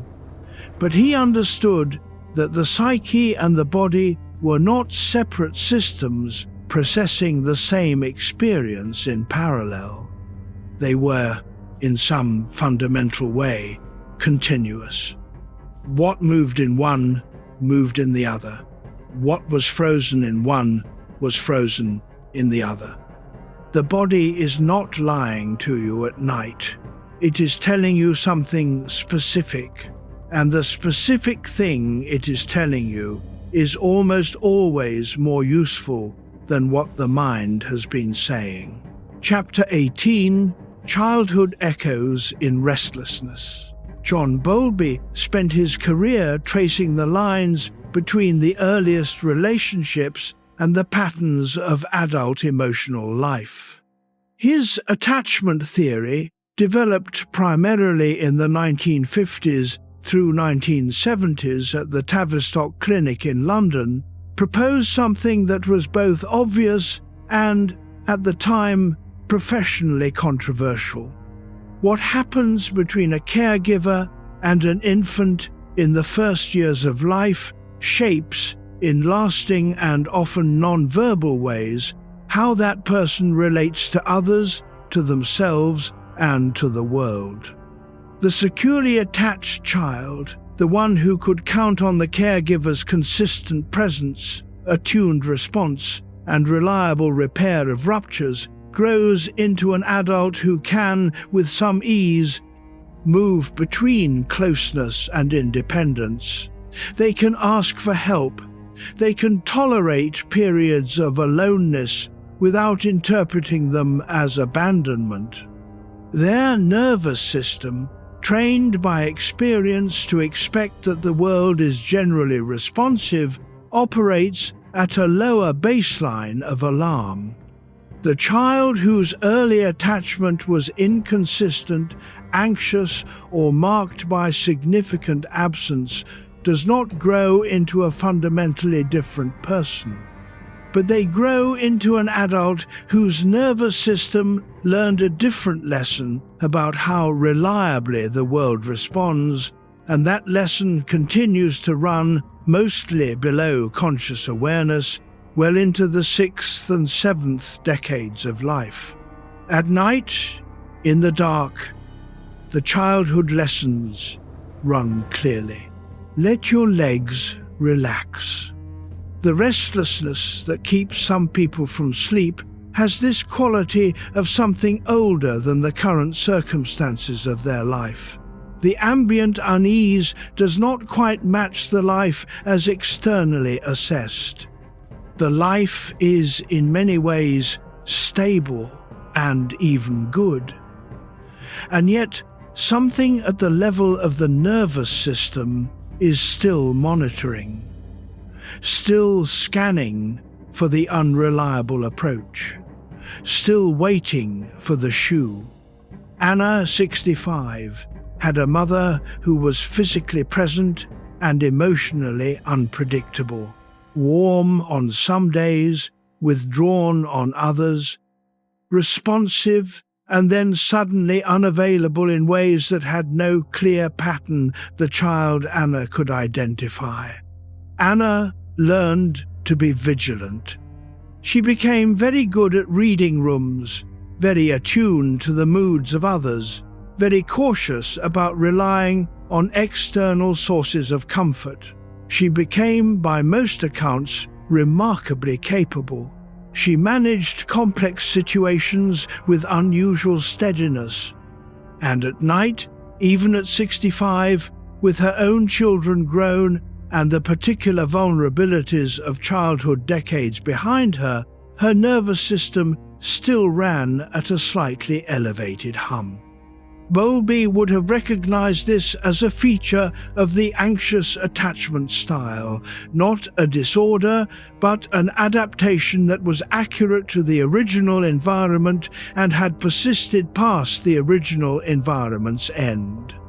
The vigilance had been necessary once. It was, at 65, simply habitual. Jung would have located this in the mother complex. A cluster of experiences, expectations, and emotional patterns organized around the early relationship with the mother figure. The complex does not dissolve when the mother is no longer present. It continues to operate from within, shaping how warmth is received, how absence is interpreted, how deeply any person or situation is finally trusted. The restlessness at night is sometimes this old. It began in a room you cannot quite remember, and it runs even now, because some part of the nervous system has not yet received the news that the original circumstances are over. The most important thing to understand about these early patterns is that they are not destiny. Bowlby was clear about this, and the research that followed his original theory has confirmed it. Attachment patterns can change. They change most readily through sustained new experience, the experience of being treated over time in ways that contradict the original template. The nervous system learns from repetition, and it can unlearn through repetition in the opposite direction. This means that the safe night is not neutral. It is data. Each night that passes in genuine safety, not fighting, not monitoring, not bracing for the unreliable approach, is a small lesson for the nervous system that the original template no longer applies. The lesson does not land immediately. It accumulates. Over months, over years, the baseline lowers. The hum becomes quieter. This is slow work, but it is work that is already happening every time you find yourself in a room that is safe and you allow the safety to register rather than filling it with vigilance. Tonight is part of that accumulation. This room is part of that data. The quiet is teaching something to the part of you that has been waiting for a very long time for permission to stop watching. Chapter 19. Complexes that wake at night. Jung used the word complex in a specific technical sense that is worth recovering from its popular usage. In ordinary conversation, having a complex means having an exaggerated sensitivity or defensiveness around some topic. Someone has an inferiority complex, a mother complex, a power complex. This usage is not wrong, but it loses the precision of Jung's original concept. For Jung, a complex was a cluster of psychic contents, memories, emotions, images, ideas, organized around a particular theme and charged with a specific emotional energy. The complex is not just an idea about something, it is a fragment of the psyche with its own associative logic, its own emotional signature, and, under certain conditions, something like its own voice. When a complex is activated, it does not merely color your perception. It temporarily displaces the ego from its central position. The rational, managing self steps back. The complex steps forward. And for the duration of its activation, you are not simply yourself. You are yourself plus this charged, organized cluster of older material running through you. This is what people mean when they describe behavior that does not feel quite like their own. I don't know why I reacted that way. It was like something took over. I knew I was being irrational and I couldn't stop. These are not signs of mental illness. They are descriptions of complex activation. At night, complexes have more room to operate. Feel your breath now, without trying to change it. The father complex, the success complex, the abandonment complex, the inadequacy complex, these are not diagnoses or permanent conditions.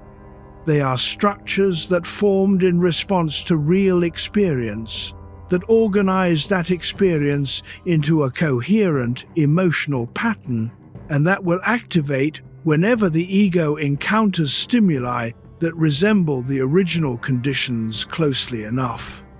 Frank, 68, noticed that his insomnia was not randomly distributed across the week. It was reliably worse on Sunday nights. Not dramatically worse, just consistently. He would lie awake on Sunday nights, thinking about work, even after retirement, going over decisions, reviewing outcomes, measuring himself against an imagined standard. When he was invited to think about what Sunday nights meant, he remembered. Sunday evenings in childhood had been the night before the school week began. His father, a demanding man who reviewed Frank's weekly performance every Sunday evening before dinner, had made Sunday a time of assessment. That weekly evaluation had been, for a decade of Frank's childhood, a genuine source of dread. The father complex, activated by the temporal cue of Sunday evening, was waking him up 60 years later. This is not unusual. Complexes are temporally anchored in many cases, to days, to seasons, to smells, to particular qualities of light. The complex does not track calendar age. It responds to felt similarity, and when it responds with the full emotional charge of the original encounter, regardless of how many decades have passed. Jung believed that making the complex conscious, naming it, tracing it, finding its origin story, was the beginning of reducing its autonomous power. The complex does not lose its energy overnight, but the energy that was running the show from behind the scenes becomes available for different use once it is named and seen. Naming what wakes you is not nothing. It is, in fact, the start of something. The complex does not only speak in feelings, it speaks in habits of perception. The person with a strong authority complex does not simply feel anxious around authority figures. They see authority everywhere, in tones of voice, in spatial arrangements, in the phrasing of requests that are in fact quite neutral. The complex filters incoming reality through its own template. What you experience as the world is, to a significant degree, the world refracted through the history of the complex. At night, when the filtering is reduced and the complex speaks more directly, this becomes visible. The thought that arrives about the difficult colleague is not simply about the colleague. It carries a charge that belongs to someone older, a parent, a teacher, a figure of authority from much earlier. The thought feels current. The charge is ancient. Jung believed that recognizing the complex in operation, catching it in the act, so to speak, was a significant step. Not because recognition dissolves the complex immediately, but because the moment you can observe the complex rather than simply being the complex, you have introduced the beginnings of a different relationship to it. The observer is not the complex, and the observer has more choice. Chapter 20. The Fear Beneath Wakefulness. Beneath the specific anxieties of the sleepless night, beneath the work worry and the relationship concern and the replayed conversation, there is often a deeper stratum of fear that has no specific object.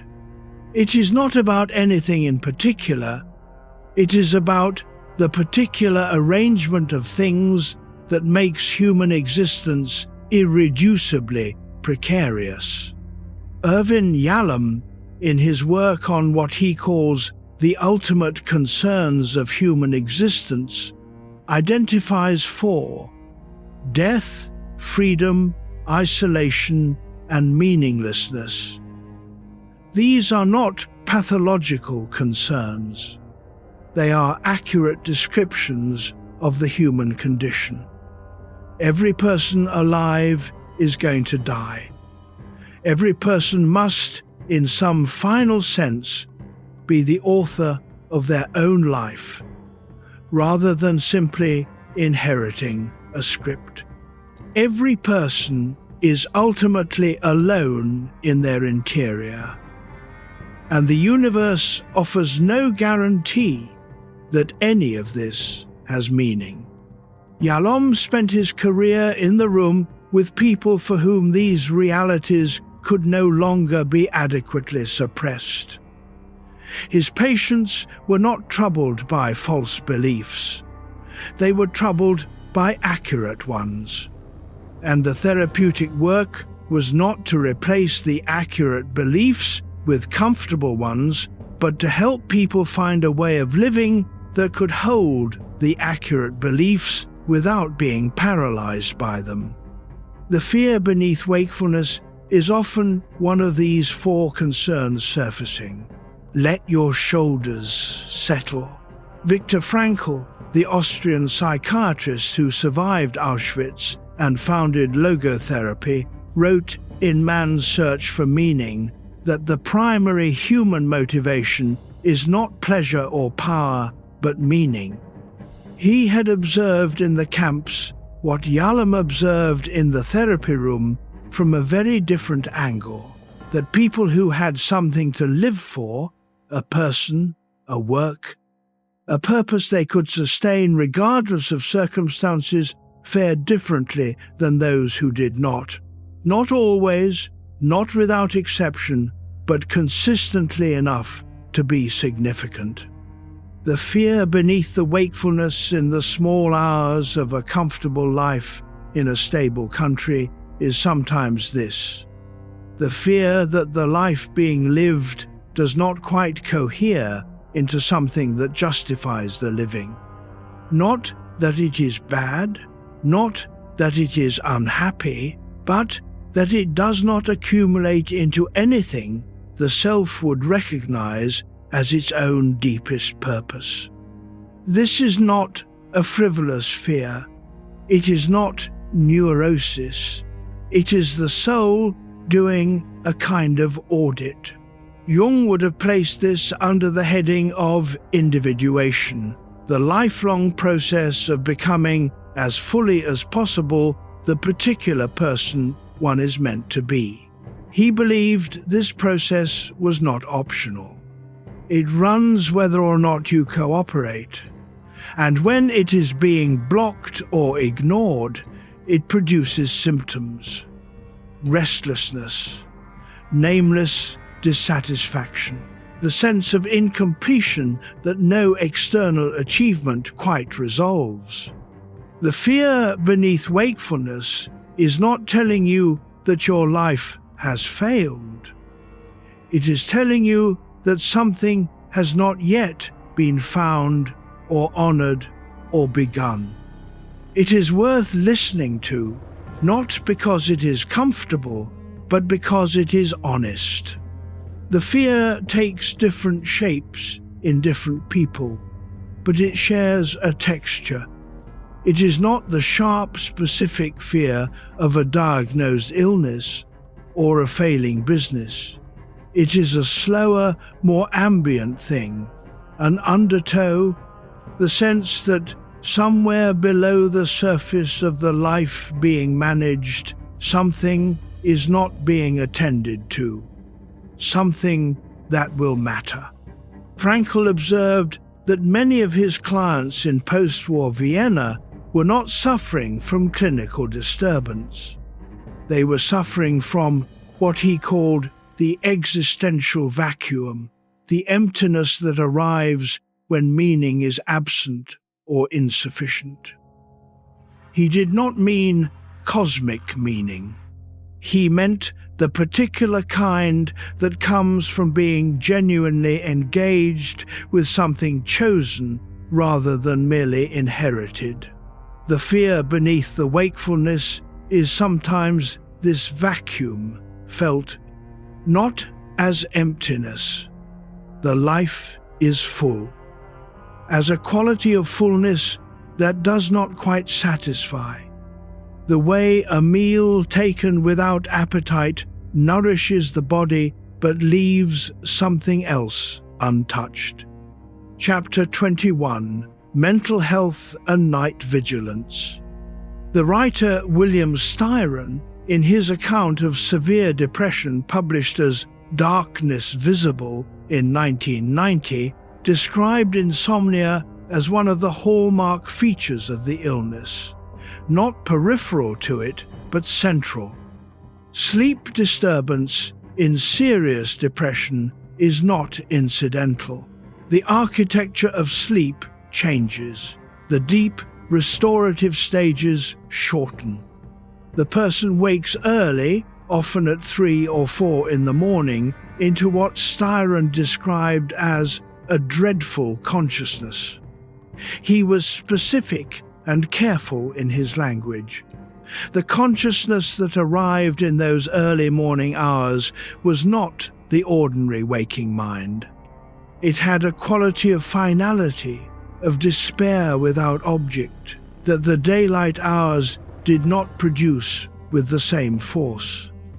The night and the illness were, in some metabolic sense, collaborating. Styron's account is important because it makes a distinction that is easy to miss. Not all nighttime suffering is the kind of Jungian signal and message we have been following tonight. Some nighttime suffering is the symptom of a condition that requires medical attention. The difference between the night watchfulness of a person processing their unlived life and the early morning awakening of clinical depression is real, and it matters. The body keeps score. But sometimes the score it is keeping is a medical one. Nothing asked of you now. Let the body rest. Jung was, above all, a physician. He did not romanticize psychological suffering. He was alert to the difference between a psyche that was in productive difficulty, the difficulty of growth, of confrontation with the shadow, of the discomfort of genuine self-encounter, and a psyche that was in pathological difficulty, requiring intervention beyond conversation and insight. He was also alert to the hypervigilant nervous system, the nervous system that had been trained by experience to remain alert even in conditions of apparent safety. The person who grew up in an unpredictable household does not simply relax into safety when safety arrives. The nervous system continues to scan because scanning was the behavior that made the original environment navigable. This kind of vigilance is not a psychological insight waiting to be decoded. It is a physiological pattern that can be changed, but not primarily through meaning-making. The body needs to learn, through repeated experience of genuine safety, that the scanning can stop. Night vigilance of this kind requires patience, not analysis, not the pursuit of insight, but the accumulation of safe experiences that the nervous system eventually accepts as data. Safe nights, over time, begin to register. The body's alarm begins to recalibrate. You are in a safe room. That matters more than it sounds. There is a quieter end of this spectrum that does not meet the threshold of clinical diagnosis, but is nonetheless genuinely difficult to inhabit. The person who sleeps lightly, startles easily, carries a persistent background hum of alertness that does not correspond to any identifiable current threat. They are not ill by any clinical measure. They are wary. And the wariness runs around the clock, its cost most visible at night when ordinary demands are no longer providing structure. This is the legacy of the hypervigilant nervous system, not trauma in the dramatic sense, but the accumulated effect of growing up in conditions that required vigilance. An emotionally volatile parent, a precarious household, a social environment where the child's standing was unstable. The system calibrated for threat because calibrating was accurate and useful once, and then the calibration continued past the conditions that had warranted it. Jung wrote in his collected letters that neurosis, in his experience, was almost always an appropriate response to an inappropriate situation, one that had simply outlasted the situation. The symptom had made sense once. The task was not to eliminate it, but to understand where it came from, so that the self could decide consciously whether to continue paying its cost. The nervous system that keeps watch at night is not malfunctioning. It is doing exactly what it was trained to do. The question is only whether you are willing to begin, slowly and with patience, retraining it towards safety. Chapter 22.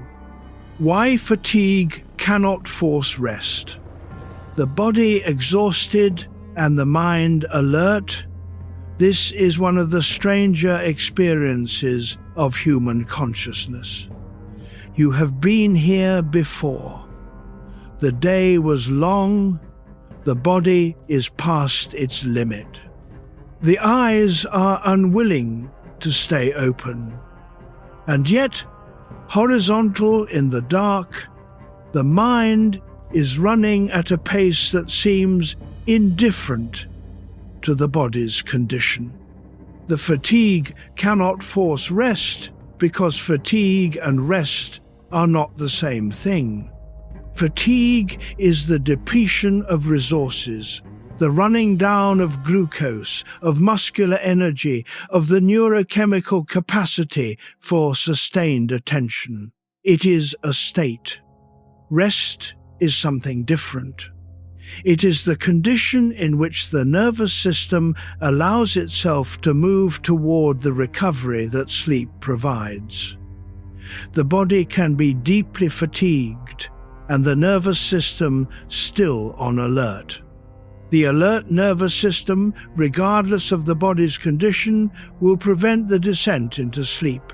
Seneca wrote in his letters to Lucilius that it is not that we have a short time to live, but that we waste a great deal of it. He was writing about purposeful time, about the time we give to things that do not deserve it. But the observation extends here. The tired person who cannot sleep is not wasting the night by choice. They are caught in a physiological arrangement that running harder will not solve. You cannot think your way into sleep. You cannot will your way. Sleep is not a task. It is a surrender. Let your weight be held. The nervous system that stays alert despite exhaustion is doing what it was designed to do in one specific set of circumstances. The circumstances in which danger is present when sleep would be genuinely unsafe. The body does not know the difference between a genuine threat and an imagined one. It responds to the arousal signal, the elevated cortisol, the rapid thought, the sense of incompletion, as it would respond to a real predator. This is not a flaw in the design. It is a feature of a system built for a world in which the threats were real and physical. In the modern bedroom, the threats are almost always conceptual. The unresolved worry, the deferred decision, the anticipated difficulty, and the alarm system responds to them identically. Nothing about you is broken tonight. The resolution of this situation is not effort. It is not a stronger attempt to relax. It is, paradoxically, a kind of release of the effort itself. The moment the mind stops trying to force the outcome, stops auditing whether sleep is arriving, stops calculating how many hours remain, stops treating wakefulness as a problem requiring an immediate solution, the nervous system begins, slowly, to find its own way toward quieting. Jung describes something similar in his concept of letting things happen, a phrase he used to describe what is required when the conscious will has reached the limit of its jurisdiction. There are things the ego cannot produce by trying harder. Sleep is one, creativity is another, the meaningful dream is a third. These arrive when the striving stops, not when it intensifies. The paradox of the sleepless night is that the wakefulness extends in proportion to how hard you work to end it. The rest you are looking for is not the product of effort, it is the absence of it. Jung wrote to a correspondent in the 1950s that the most difficult thing he had observed in his clinical practice was not the presence of suffering, but the refusal of rest. The refusal, specifically, of the rest that comes not from the absence of difficulty, but from the willingness to carry what is true without flinching from its weight. He believed this willingness, earned slowly, not given, was the beginning of what he called psychological maturity. Not wisdom exactly, something quieter. The capacity to be at home in the full extent of one's own life. You are practicing that capacity tonight. Chapter 23, The Soul Speaks in Symbols. Jung was not a religious man in any conventional sense. He was the son of a Protestant minister who had lost his faith, and that inheritance, the religious vocabulary without the religious certainty, left a specific shape in his thinking. He believed deeply in what he called the soul, by which he did not mean an immortal spiritual substance in the theological sense. He meant the psyche in its deepest dimension.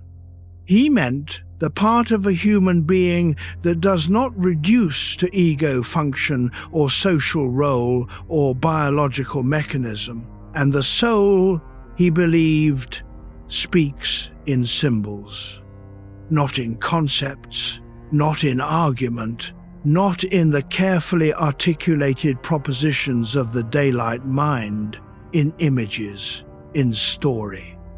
In the recurring figure that appears again and again in dream and hypnagogic vision and the involuntary images of the half-awake mind, he spent his career cataloguing the symbols, the great mother who appears in 1,000 mythological forms, the hero who descends into the underworld and returns transformed, the wise old man who offers the obscure counsel that only becomes clear after the journey is finished, the shadow as the dark twin who must be confronted before the self can become whole. These were not metaphors invented for convenience.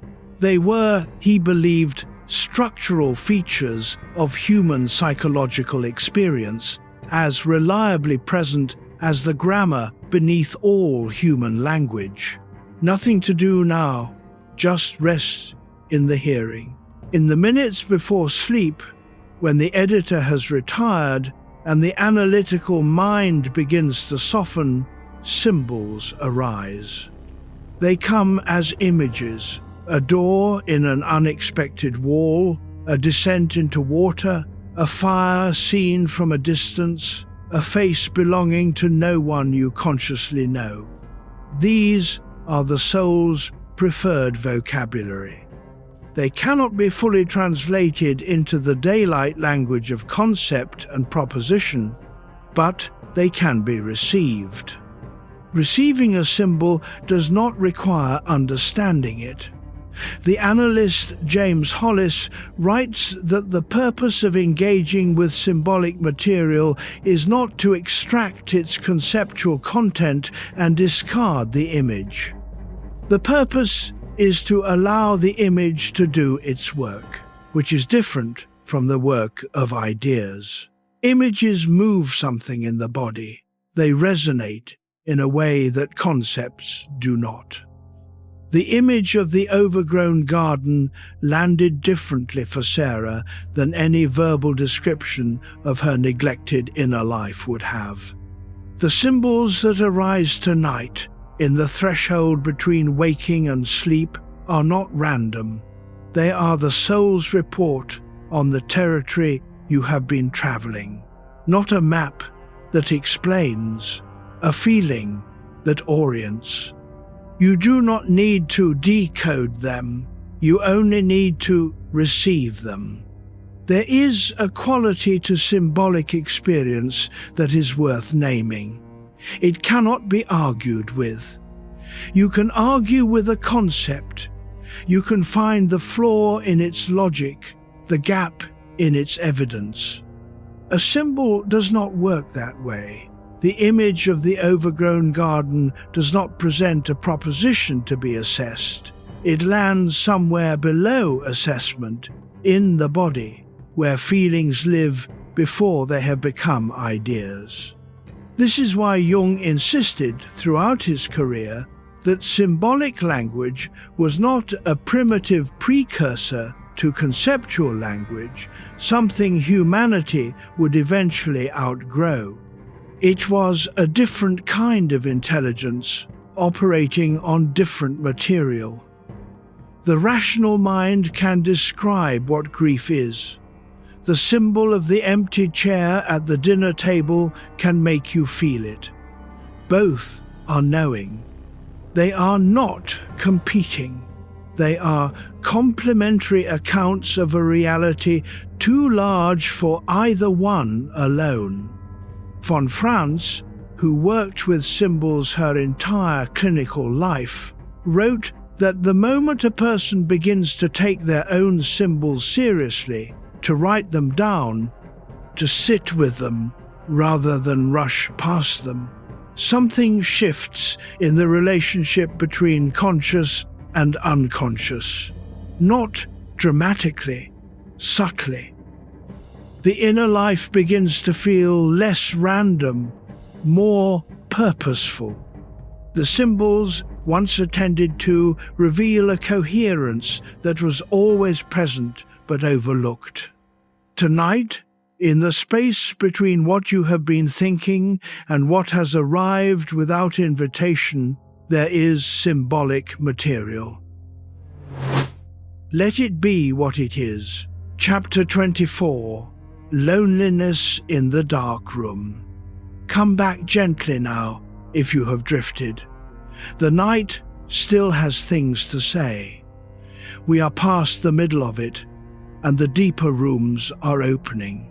There is a specific loneliness that belongs to the nighttime hours, and it is distinct from the ordinary loneliness of social isolation. You can feel it with another person sleeping 6 inches away. You can feel it in a house full of people you love. It is not about proximity, it is about the nature of the interior itself. Henry David Thoreau wrote in Walden about the solitude of the night, not as privation, but as a kind of company. He found in the dark a presence he could not locate in the social day. The stars, the cricket sound, the particular quality of the rural Massachusetts night in the 1840s, these were, for him, adequate companions. He was not performing contentment with aloneness. He had genuinely found a form of presence in the dark that required no other human to complete it. Most people cannot quite go there. The loneliness of the dark room is the loneliness of being the only inhabitant of your own interior. No one else will ever fully know what it is like to be you. Tonight, in this room, with this particular arrangement of memories and fears and unresolved things and the weight of what has been given and what has been lost, the daylight keeps this knowledge manageable because the daylight contains other people, contact, response, the reflection of yourself in others' eyes. At 3 in the morning, none of that is available. The interior is simply itself. Feel your weight where you are. Irvin Yalom, in the therapy room, found this loneliness to be both one of the deepest sources of human suffering and one of the deepest sources of human connection. The recognition that we are each ultimately alone is, paradoxically, a shared recognition. Every person alive knows it.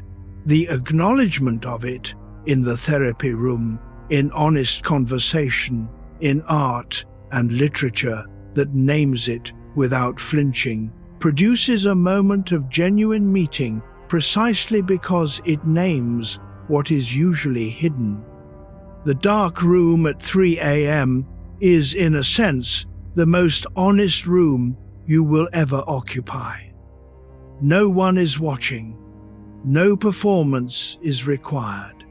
The person in that room is simply whatever you actually are, stripped of the layers that social life provides.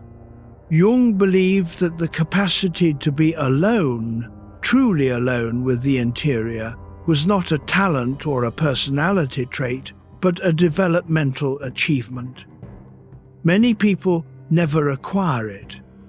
They fill every moment not from lack of depth, but from lack of experience with the depth. The dark room asks something of you that the day never quite requires. It asks you to be with what is actually there, without modification, without the comfort of activity.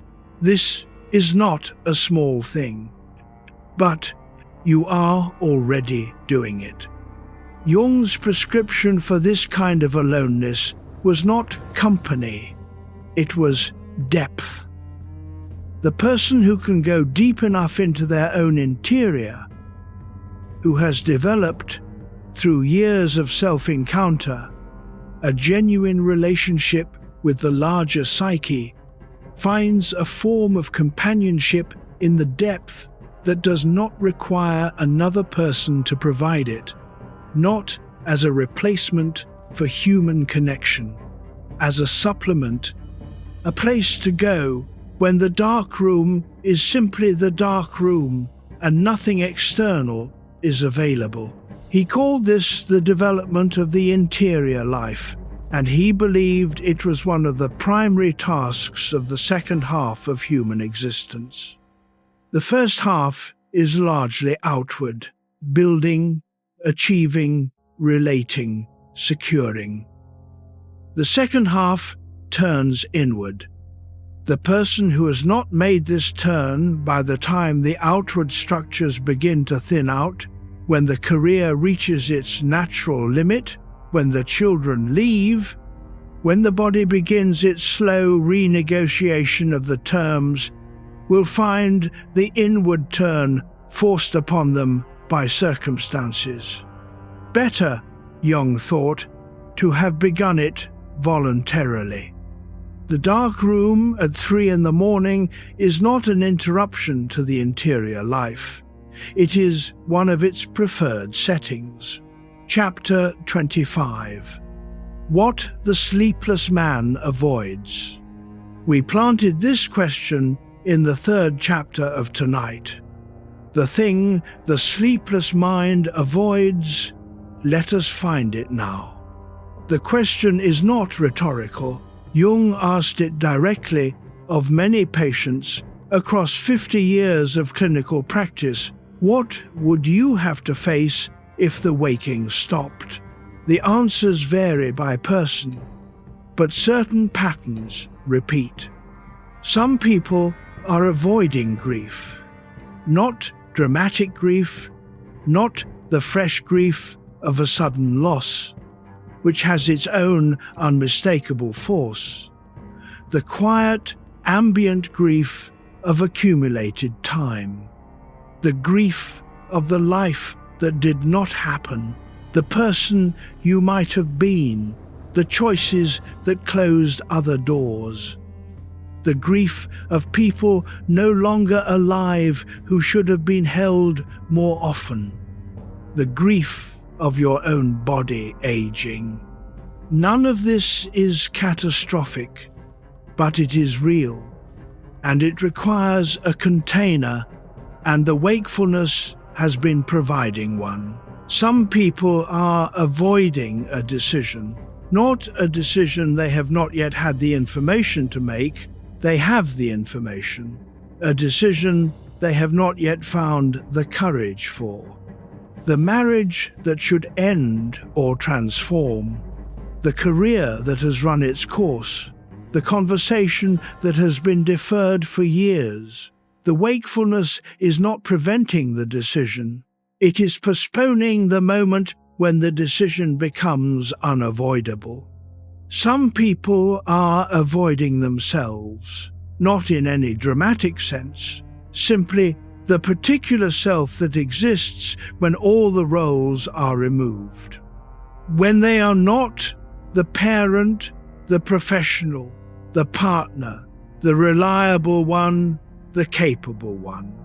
When they are simply the person who arrived in the world with certain needs and longings and fears, and who has been managing all of them efficiently for decades, that person, unmanaged, has things to say. The wakefulness is one way of keeping that person from getting a word in. Nothing is required right now. Thomas, from the beginning of tonight, the 53-year-old who realized at 3 a.m. that he did not know what he wanted, was avoiding himself. Not from cowardice, from a kind of efficiency that had calcified over time into avoidance. He had been so comprehensively occupied with being the person his life required that the interior person, the one who had preferences and longings that were not instrumental, had been waiting with extraordinary patience. The insomnia was, in a very specific sense, that person knocking. Jung wrote in Modern Man in Search of a Soul that the modern person is, above all, a person who has lost their myth. By this, he did not mean a fictional narrative.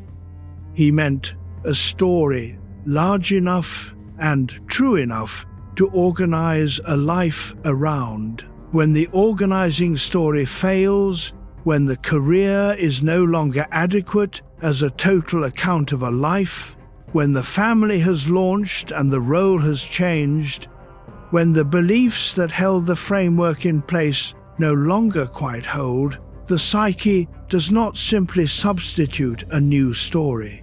It sits in the gap, alert, uncomfortable, and waiting. The thing the sleepless mind is avoiding is often that gap, the interval between the story that has ended and the story that has not yet begun. The gap is not empty. It is simply unfinished, and it will remain unfinished until you are willing to sit in it long enough to hear what wants to come next. You are sitting in it now. The avoidance is rarely conscious. Most people who are avoiding something in the night are not aware they are doing so. They experience only the wakefulness and the thoughts that fill it, which feel urgent and consuming. The thing being avoided is precisely what the wakefulness prevents them from sitting with long enough to name. Jung's method in the consulting room was patient. He did not push patients toward the thing they were avoiding. he created conditions in which the avoidance became visible. He trusted that once a person could see the shape of what they were not moving toward, they would eventually move toward it in their own time. Not because they had been persuaded, because the avoidance, once conscious, loses some of its protective function. The question is available to you tonight. Not what is keeping you awake, but what would you have to sit with if the wakefulness stopped? The gap, the grief, the decision, the person you have not yet found the courage to be. These are not frightening answers, they are honest ones. Chapter 26. Trauma hidden in repetition. Trauma does not announce itself clearly in most people. It does not present as a discrete event with clean edges and a legible meaning. It lives, more often, in the texture of ordinary experience, in the way certain situations produce a response that exceeds what the situation seems to warrant, in the patterns of behavior that repeat across different contexts, as if the context does not matter, in the body's quiet refusal to settle in places that are, by every external measure, safe. Van der Kolk, drawing on decades of research with combat veterans, survivors of childhood abuse, people who had experienced accidents and disasters, found that trauma's primary effect is not psychological in the narrow sense, it is neurological. The brain, after trauma, operates differently, specifically in its capacity to accurately assess threat level. The amygdala, the brain's alarm center, continues to fire with full intensity in response to cues that merely resemble the original danger.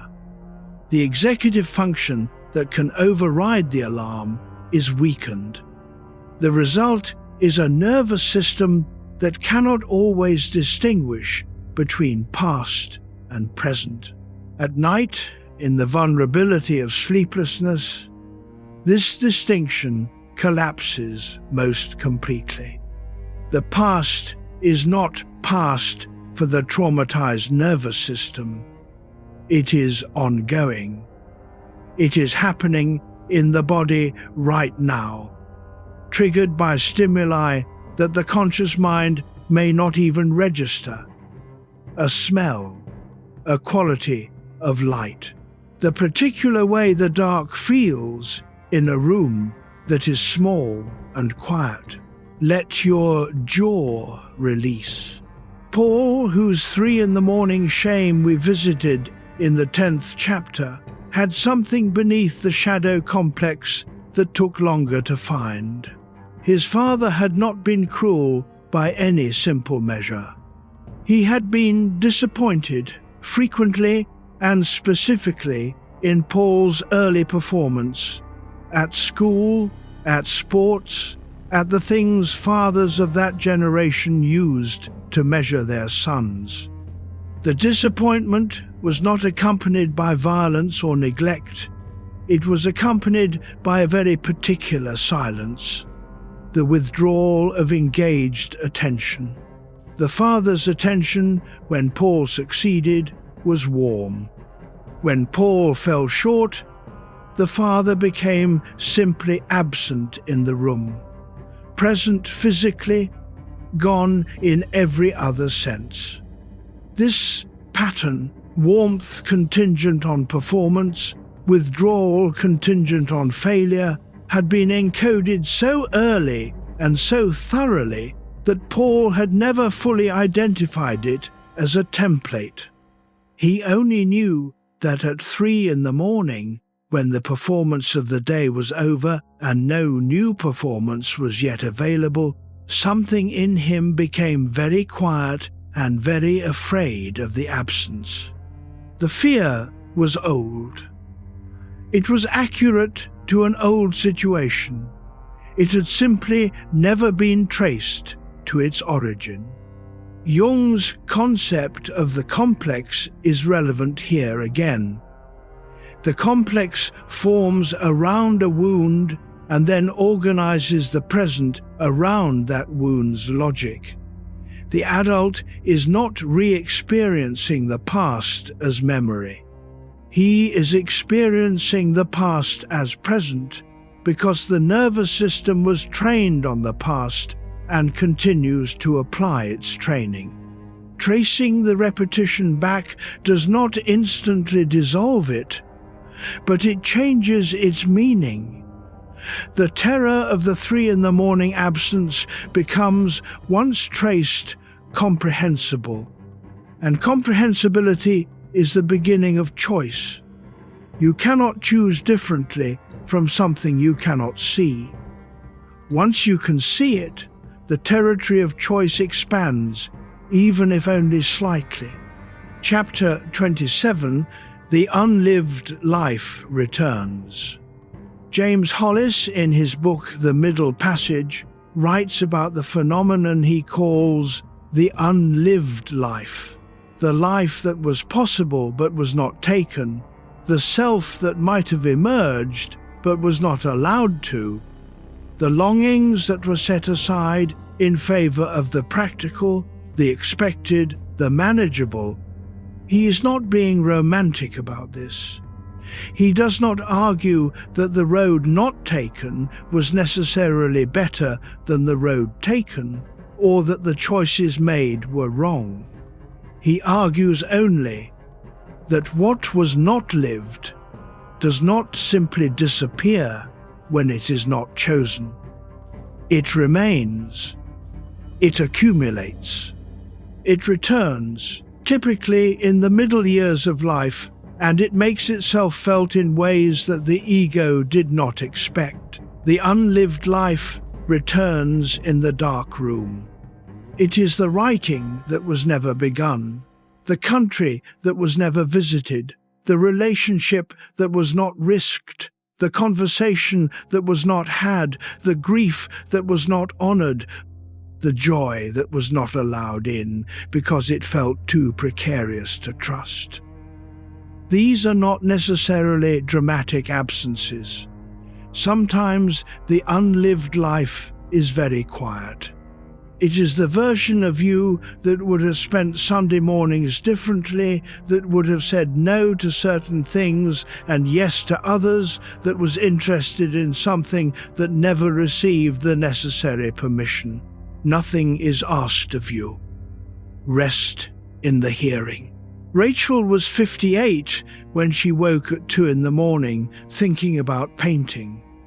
She had not painted since her mid-20s, when the children arrived and the studio space became a storage room and the materials were eventually packed into boxes. She had not missed it, exactly, during the busy decades. She had been too busy to miss it. But at 2 a.m, in the quiet that the busy decades no longer provided, the painting returned. Not as regret, as a question. Jung believed the unlived life is not merely personal. The self, the larger organizing principle of the psyche, has a developmental agenda that does not stop at the point where the ego's ambitions were satisfied. The self continues to press toward wholeness, toward the completion of what the first half of life left unaddressed. It presses in dreams, in symptoms, in the nighttime restlessness that refuses the sleeping pill, in the persistent sense that something important has not yet been started. The unlived life returns at night, not to haunt you. It returns because night is the only time you are quiet enough to hear it making its case. The case it makes is not accusatory. It is something closer to, here is what has been waiting. Here is the direction The deeper current has been moving. Here is the thing that will not stop being true simply because you have been too occupied to acknowledge it. The return of the unlived life is one of the most important events of the second half of a human existence. The sleep it interrupts is a price worth paying if you are willing to listen to what it has come to say. Chapter 28. Why control fails before dawn. There is a particular hour in the early morning, somewhere between 4 and 5, that has its own psychological weather. The sleep that has been possible earlier in the night has largely run its course. The sleep that will come with daylight is still some time off. The night is at its thinnest, and the protective quality of darkness has begun to lift without being replaced by the warmth of morning. In this hour, the strategies that have sustained the ego through the night begin to fail. Epictetus, the formerly enslaved philosopher of the 1st century, taught one of the most demanding and most useful distinctions in the history of thought. He called it the dichotomy of control. Some things are in our power, our opinions, our intentions, our responses to what happens to us. Some things are not in our power, our bodies, our reputations, our property, the behavior of others, the shape of events. The Stoic discipline, in his teaching, is the ongoing practice of relinquishing the claim to control what cannot be controlled, and attending fully to what can be. The person lying awake at 4 in the morning is almost always trying to control something that cannot be controlled. The decision already made, the conversation already had, the outcome already determined, the illness already diagnosed, the year already elapsed. Control, in the Epictetan sense, was never available for these things. But the ego does not give up the claim easily. It keeps working the same ground, looking for the angle it missed, the move it might still make, the contingency it might still address. Before dawn, this effort simply stops working. Let your body be heavy. The exhaustion of the night strips the ego of the energy it needs to maintain the illusion of manageability. What is left in the 4 in the morning quiet is the experience of things as they actually are, contingent, impermanent, largely outside the range of any single person's control. This is not despair. It is accuracy. Jung believed that the experience of the ego's limits was not something to be overcome, it was something to be integrated. The person who has fully confronted the limits of what the ego can control, not intellectually but experientially, in the body, in the night, does not become passive or despairing. They become, in a specific sense, more free. Free from the project of managing the unmanageable. Free to attend to what is actually available to them.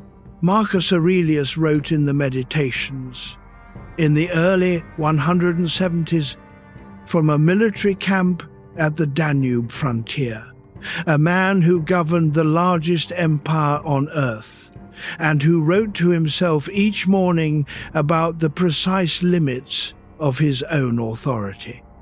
He wrote not about what he could command of others, he wrote about what he could and could not govern in himself. He understood, in a way that his position might easily have obscured, that the empire was mostly not in his power, only his responses were. Before dawn is when this knowledge becomes available without effort. The control you have been trying to maintain releases its grip first. The night does the work that philosophy recommends. There is something almost merciful about the 4 a.m. relinquishment. The control was always partial.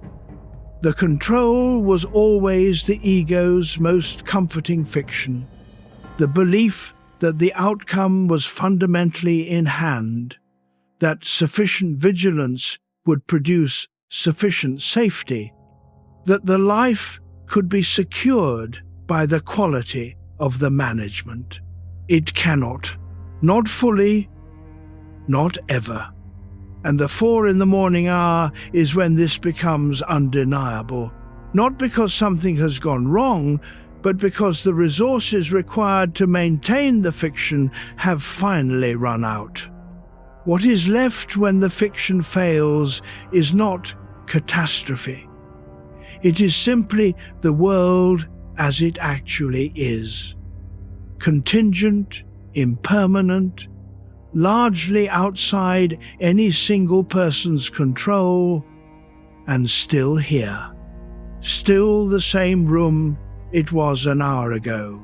Still the same life, with all its genuine value intact.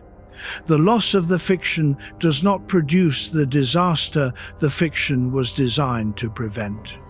It produces, more often, a kind of quietness, the quietness of having nothing left to manage.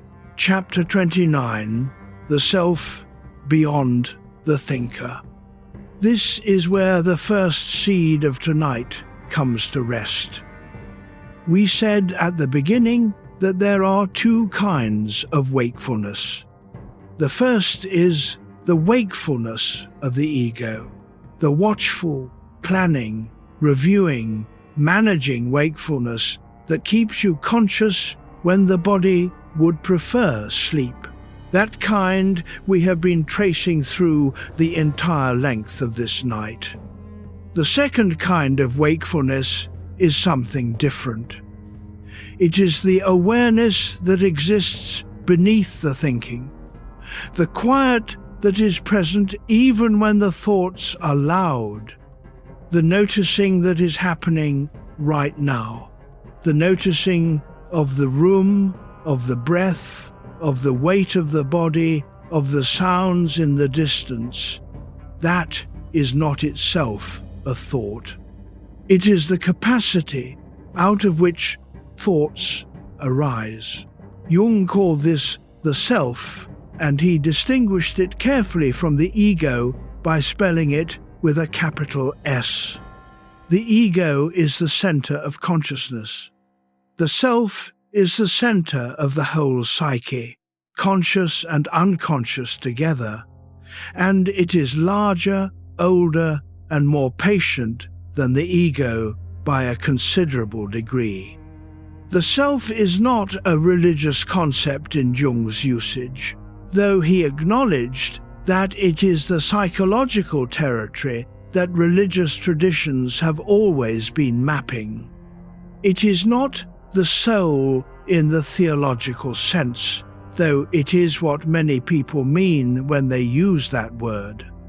It is the organizing principle of the whole person, the thing that is doing the growing across a lifetime, whether or not the ego cooperates. Breathe. What is present in you right now, as you hear these words, is not only the thought that may be forming in response to them. Beneath the thought is the noticing. Beneath the noticing is something that cannot be further reduced. A bare awareness, a simple presence, a capacity for experience that was there before the first thought of tonight and will be there after the last one. That is the self. The ego is the thinker. The self is what watches the thinker, and the self is not troubled by the thinker's busyness. It has been watching the ego work itself into exhaustion for this entire night, with the patience of something that has no particular urgency about the outcome. The ancient Indian philosopher Patanjali, writing the Yoga Sutras in the 2nd century, described consciousness in layers, the surface of the thinking mind, and beneath it, the witness. The pure observer that watches without judgment and without agenda. This is not Eastern mysticism in the dismissive sense. It is a precise phenomenological description of something that can be directly experienced and that does not require any particular belief to access. When the ego finally exhausts itself, when the control fails before dawn, when the chatter runs down, when the last loop of the night has played itself out, what remains is the second kind of wakefulness. The kind that is not anxious, the kind that is simply aware. You have been in it, briefly, throughout this night. In the moments between the thoughts. The Tibetan Buddhist teacher Chogyam Trungpa Rinpoche described a quality of awareness he called basic goodness, not a moral statement, but an observation about the fundamental nature of experience. Before the evaluations begin, before the narratives accumulate, before the comparing and judging and performing and defending, there is something. A bare awareness, a simple capacity for experience. This is not uniquely Buddhist territory. William James, from a very different direction, described pure experience as the base condition from which both subject and object are derived. Before there is a you having the experience and an experience being had, there is something undivided, something prior to the subject-object split. Jung approached the same territory from yet another angle. His concept of the self was meant to name something that could not be fully articulated in the vocabulary of psychology, because it preceded the conditions under which psychology was possible. It is the witnessing capacity, the ground of all the other contents, and it is, in his view, the final destination of the individuation process. Not arrival at a fixed identity, but the deepening capacity to be at home in one's own depths. You have been touching the edges of it tonight, in the spaces between the thoughts. Chapter 30. Night Thoughts as Compensation. Come back gently if the night has carried you. You are still here. The script of this night is almost complete, and there is one more room to enter before we rest. Jung proposed something about the relationship between consciousness and the unconscious that still seems counterintuitive when you first encounter it. The unconscious does not simply reflect the conscious mind, it corrects it. He called this compensation. The psyche, understood as a self-regulating system like any organism, maintains its balance not by having the conscious and unconscious reinforce each other, but by having them stand in a corrective relationship. If the conscious attitude is too rigid, the unconscious loosens. If the ego is overconfident, the dream humbles. If the waking life is all structure and duty, the night sends wildness or grief or desire or laughter. The night thoughts are not random noise from an inactive brain. They are the unconscious's evening dispatch. They carry what the day left out. The man who spends his days in rigorous certainty, who moves through his professional and domestic life with a clear position on every question, will often find that in the night the certainty softens. Doubt arrives. Nuance arrives. The complicating detail that the daylight certainty was efficient enough to exclude makes its appearance at midnight, bringing with it the full texture of the situation the daylight summary had flattened. This is not malfunction. This is the system working. Let the body rest. The woman who spends her days in caregiving, who attends with such thorough focus to the needs of others that her own needs are systematically deferred, will sometimes find in the small hours that the deferred needs have gathered and made themselves loud. Loneliness, longing, the specific want that caregiving has not addressed and has, in some cases, been a way of not addressing. The night is compensating for the day. Edward Edinger, who worked to make Jung's ideas accessible to a wider audience in his practice in New York in the latter half of the 20th century, wrote that compensation is one of the most reliable laws of the psyche. He observed it in the dreams of his patients with near mechanical consistency. The one-sided conscious attitude reliably produces a dream that carries the excluded half.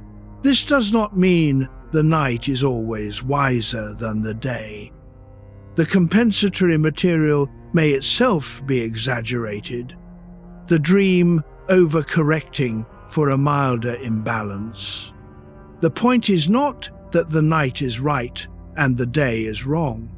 The point is that the night and the day together constitute a fuller account of who you actually are than either one alone. You are larger than your daytime self. The night is where the rest of you comes to report. The practical implication of compensation is significant. If the unconscious is correcting rather than simply reflecting the conscious attitude, then the night thoughts, however uncomfortable, contain information. Information about what the day has been excluding. About the parts of the self that the daylight management style has not made room for. The man who drives himself professionally and lies awake with images of long childhood afternoons with nowhere particular to be is being compensated. The compensation is not nostalgia. It is the unconscious offering the antidote to a one-sidedness that the body has begun to register as cost. The child who could inhabit an afternoon is still present inside the driven adult. The driven adult has simply not been listening. To take the compensation seriously does not mean upending the life. It means paying attention to what the night is offering and asking whether the excluded material might have a small, legitimate space in the waking life. An hour, a Sunday, a single choice made differently. Jung believed that the compensatory function of the unconscious was, in essence, self-correcting wisdom. What it surfaces at night is not disturbance to be managed. It is guidance to be considered. Chapter 31. Emotional Healing Through Surrender. Viktor Frankl, in the concentration camp at Auschwitz in the winter of 1944, made an observation that seems impossible until you understand the conditions under which it was made. He observed that the people most likely to survive, not statistically, but in his direct experience over months of observation, were not always the physically strongest. They were often people who had found a way to say yes to their circumstances rather than spend their remaining energy fighting them. He was not recommending passivity. He was describing something more precise. The discovery that between what happens and how you respond to it, there is a space. And in that space, even in the most extreme circumstances of his experience, a choice remained. The choice was not about the circumstances, it was about the self's relationship to the circumstances. Surrender in this sense is not defeat. It is the release of the project of controlling what cannot be controlled in favor of being fully present to what actually is. The sleepless person who surrenders to the wakefulness is not giving up on sleep. They are releasing the effort that is, paradoxically, the thing most preventing sleep from arriving. They are removing the secondary suffering, the suffering about the suffering, the anxiety about the anxiety, the wakefulness about the wakefulness, and sitting simply with the primary experience. Feel your breath moving. Thomas, from our opening, eventually learned this. It took him several more months of sleepless Sunday nights before he arrived at it. He was lying awake one night, and rather than reaching for his phone or running the calculation one more time, he simply stopped. He lay in the dark and felt the weight of the question, "What do I actually want?" without trying to answer it. He felt the weight, the uncertainty as uncertainty, the gap as a gap. And then, not immediately, but within a time he did not track, sleep arrived. Not because the question was answered, because he had finally stopped fighting the not knowing. The emotional healing that follows surrender is not dramatic. It does not arrive as revelation.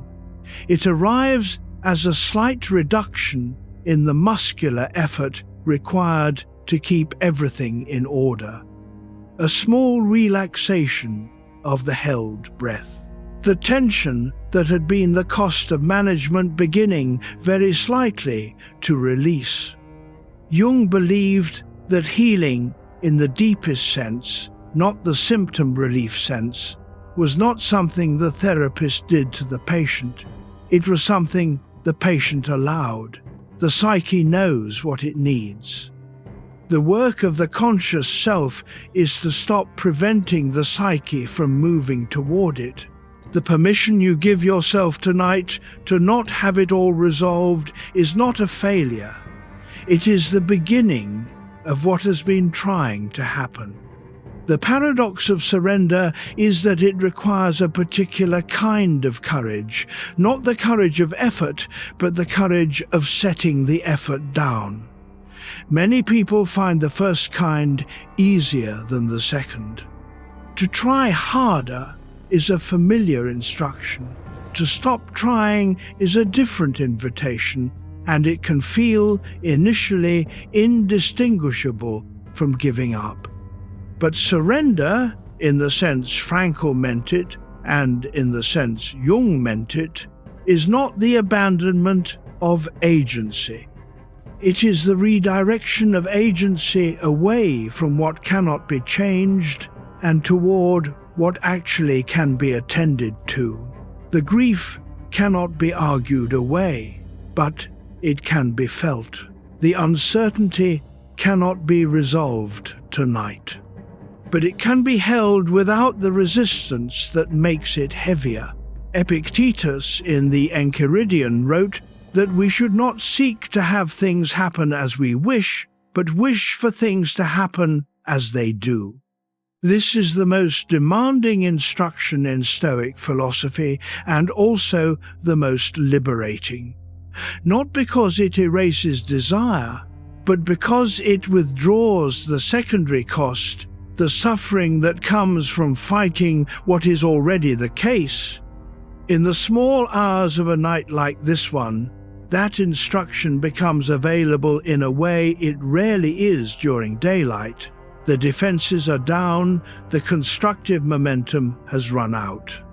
What is left is the simple possibility of being here exactly as things are, without needing it to be otherwise.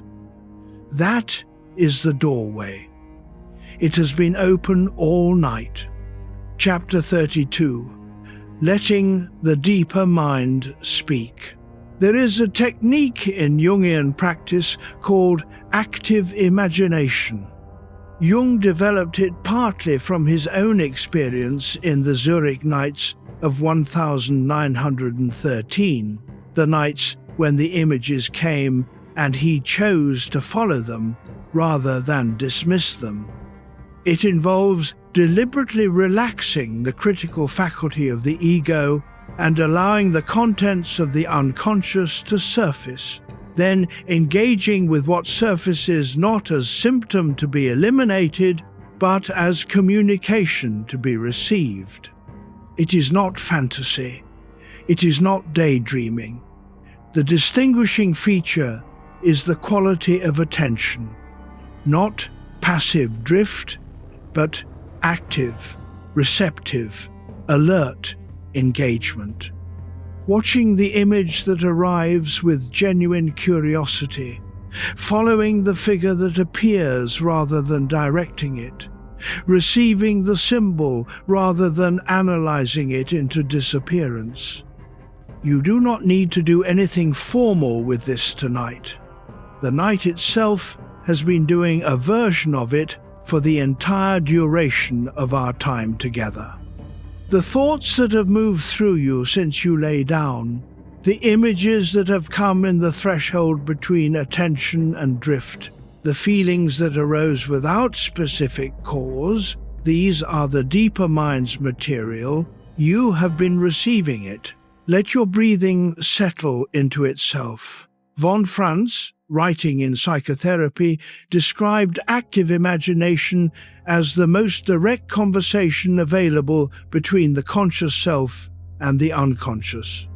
Not the most comfortable conversation. The material that comes is often unexpected, sometimes uncomfortable, always honest. But she observed that the people who could sustain this kind of receptive attention across time, who could encounter what their deeper mind offered without immediately judging or dismissing it, tended to become, over years, more integrated, more fully themselves, less surprised by their own behavior, less at war with the contents of their own interior. The deeper mind has been speaking tonight, not in the lecture hall vocabulary of psychological theory, but in the images and feelings and the specific quality of the dark room and the particular shape of the exhaustion and the things that arose without invitation and the spaces between the thoughts. All of it is the deeper mind's discourse. Receive it. You do not need to translate it. You only need to receive it. The man who refused to sleep in the first room we visited tonight eventually learned to receive. The Red Book is his record of having learned, not a record of resolution. The material he received in those Zurich nights remained active and generative for the rest of his life, but a record of a self that had agreed, finally, to be in conversation with its full extent. That agreement is available to you tonight, in this room, in whatever way the night has presented itself. The question that arises is practical. What does the deeper mind actually sound like? It does not sound like a voice with clearly formulated opinions. It sounds like the recurring dream that will not let go, the gut response that arrives before the reasoned explanation, the tears that come watching something you did not expect to be moved by, the sudden, sourceless knowing that a decision already made is wrong. These are not supernatural events. They are the outputs of a processing system that is larger and in some respects more comprehensive than the executive mind. The executive mind is brilliant at tasks it has been given the right tools for: logical sequences, verbal argument, planning within known parameters.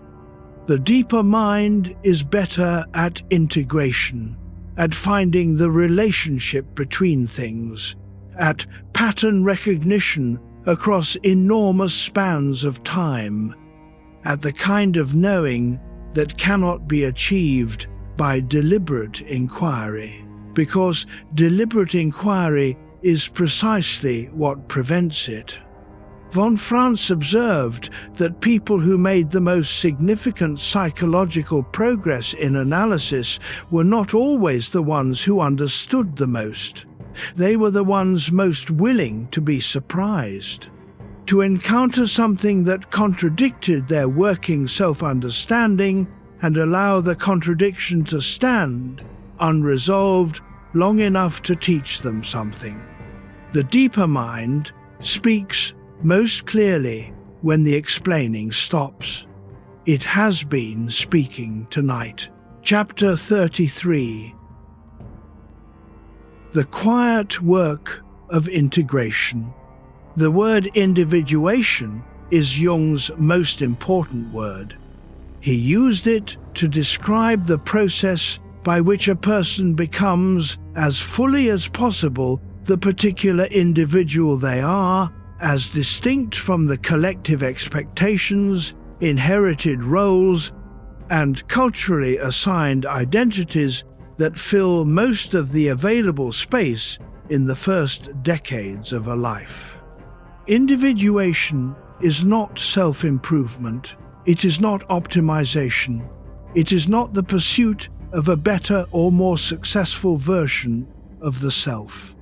It is the slow, often uncomfortable, rarely linear process of becoming acquainted with the actual self, shadow and all, and integrating the material that has been excluded from conscious identity. It is a lifetime's work. It happens through everything, through relationships, through failure and success, through illness and recovery, through loss and the reckoning that loss requires. But it also happens in the small encounters with the interior, in the early morning pages of a journal, in the quiet after a difficult conversation, in the dream that refuses to be dismissed, in the sleepless night that will not be shut down by the sleeping pill. The quiet work of integration is not dramatic. It is not the sudden insight that changes everything. It is the accumulation of smaller encounters with what has been excluded. The anger acknowledged, the grief finally held, the old story traced back to its origin, the question allowed to remain a question without being rushed to answer. Nothing demanded of you, just this. Jung's own individuation, if we trust the account in Memories, Dreams, Reflections, published posthumously in 1963, took the better part of his life. The man who had built the most comprehensive psychological map of the 20th century was still in his 80s, discovering things about himself that surprised him. He did not find this distressing. He found it appropriate. A person large enough to hold their own full interior is a very large person indeed. The integration that happens on nights like this one is modest by that standard. A complex noticed rather than obeyed. A shadow figure received rather than projected. The inner critic distinguished from the conscience. The anxiety identified as the dizziness of genuine freedom rather than evidence of brokenness. The unlived life acknowledged rather than suppressed. Small movements, but cumulative over years, these small movements produce something, a self that is more legible to itself. A person who is less at the mercy of their own interior because they have spent time making its acquaintance. You are making its acquaintance tonight, even now, even lying in the dark, hearing words from a medium and a century removed from their source. The encounter with your own deeper life is the work. Everything else is preparation. Integration, in the Jungian sense, is not synthesis. It is not the resolution of contradictions into a comfortable middle position. It is the capacity to hold contradictions, to be, for example, both the capable professional and the frightened child, both the person who has built something real and the one who sometimes doubts its meaning, both the adult who has come far and the one who is still in some interior corner, waiting to be told they are enough. Most people are held in tension between these pairs. They do not integrate, because integration feels like losing something. The certainty of the position, the stability of the identity. But the alternative is not stability. It is the continued cost of suppression, the energy spent keeping the shadow in shadow, keeping the unlived life at bay, keeping the complex from breaking through into daylight behavior. Edward Edinger wrote that the goal of individuation is not perfection, but wholeness. These are very different destinations. Perfection requires the elimination of what is flawed. Wholeness requires its inclusion. The shadow integrated is not the shadow eliminated, it is the shadow made conscious, its energy available, its contents no longer running the self from behind the scenes. This is the quiet work, not accomplished in one night. But tonight counts. Chapter 34. Rest beneath the thought storm. The thoughts have not stopped. They may not stop entirely tonight. That is not the measure of anything. Beneath the thought storm, there is something that the storm does not touch. This is not metaphor. This is a description of something experienceable, something you have almost certainly touched briefly in the course of this night without quite noticing that you touched it. When the attention moves to the body, to the specific weight of the hand against the mattress, to the slight movement of the chest with each breath, to the temperature of the air in the nostrils, the thought stream continues, but it becomes background, not absent, background, like traffic sounds in a city neighborhood. Present, but no longer the foreground of experience. In that shift, something becomes available. Not peace exactly, not the absence of content, something more like the awareness of the space in which the content moves, the container rather than the contained. Let your legs be heavy. Let your arms be heavy. Thich Nhat Hanh, the Vietnamese Zen monk who spent decades of his life in exile from his country and who wrote about mindfulness not as a technique but as a way of inhabiting the present moment fully, described something similar in The Miracle of Mindfulness. He wrote about washing dishes, about the practice of being so completely present to the act of washing the dish that nothing else is running. Not suppressed, simply not active. The mind, for those moments, is exactly where it is. This is not an advanced state available only to monks. It is a natural capacity of human consciousness that most people access only accidentally, in moments of complete absorption, in the held breath before something beautiful, in the last seconds before sleep, when the thinking stops and the body simply is. The rest beneath the thought storm is already present. You are not working toward it. You cannot work toward it because the working is what obscures it.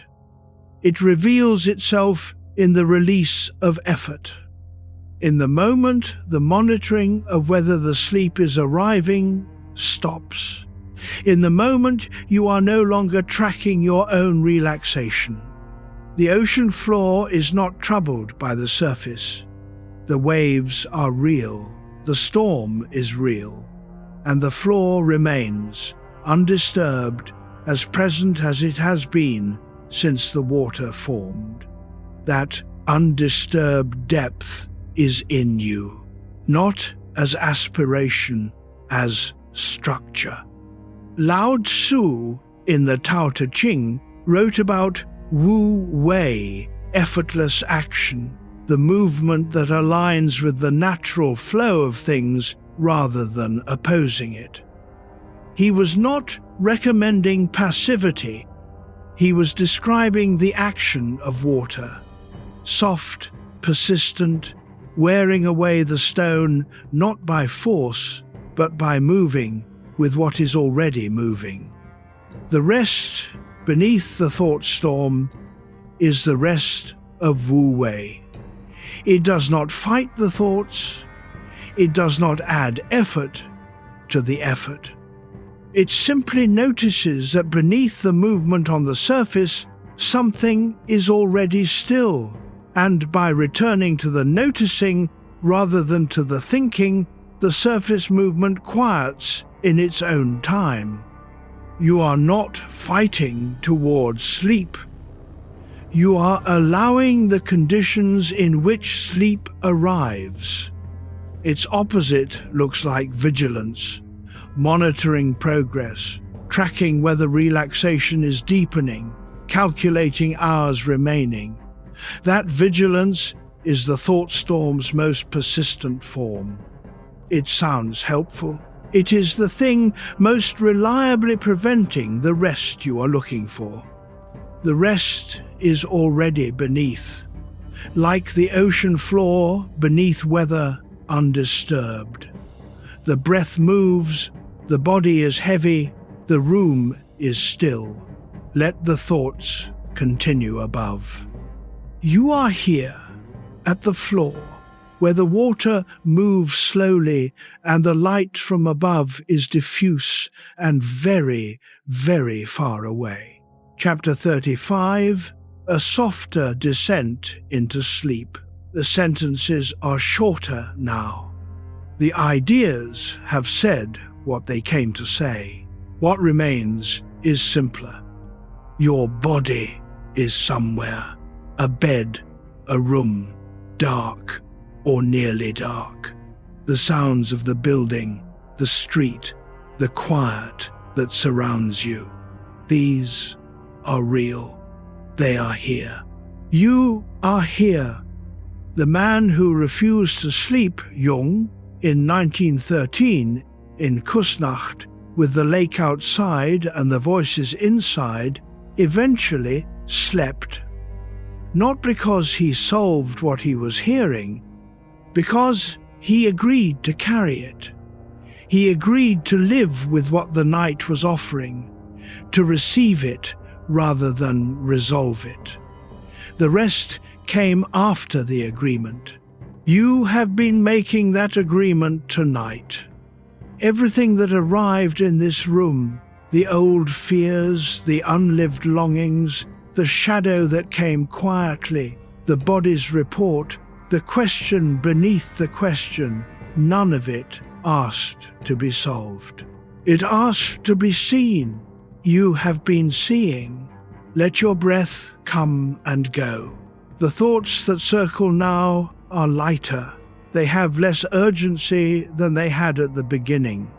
They are the last movements of a mind that has been running for many hours and is ready, finally, to let the running slow.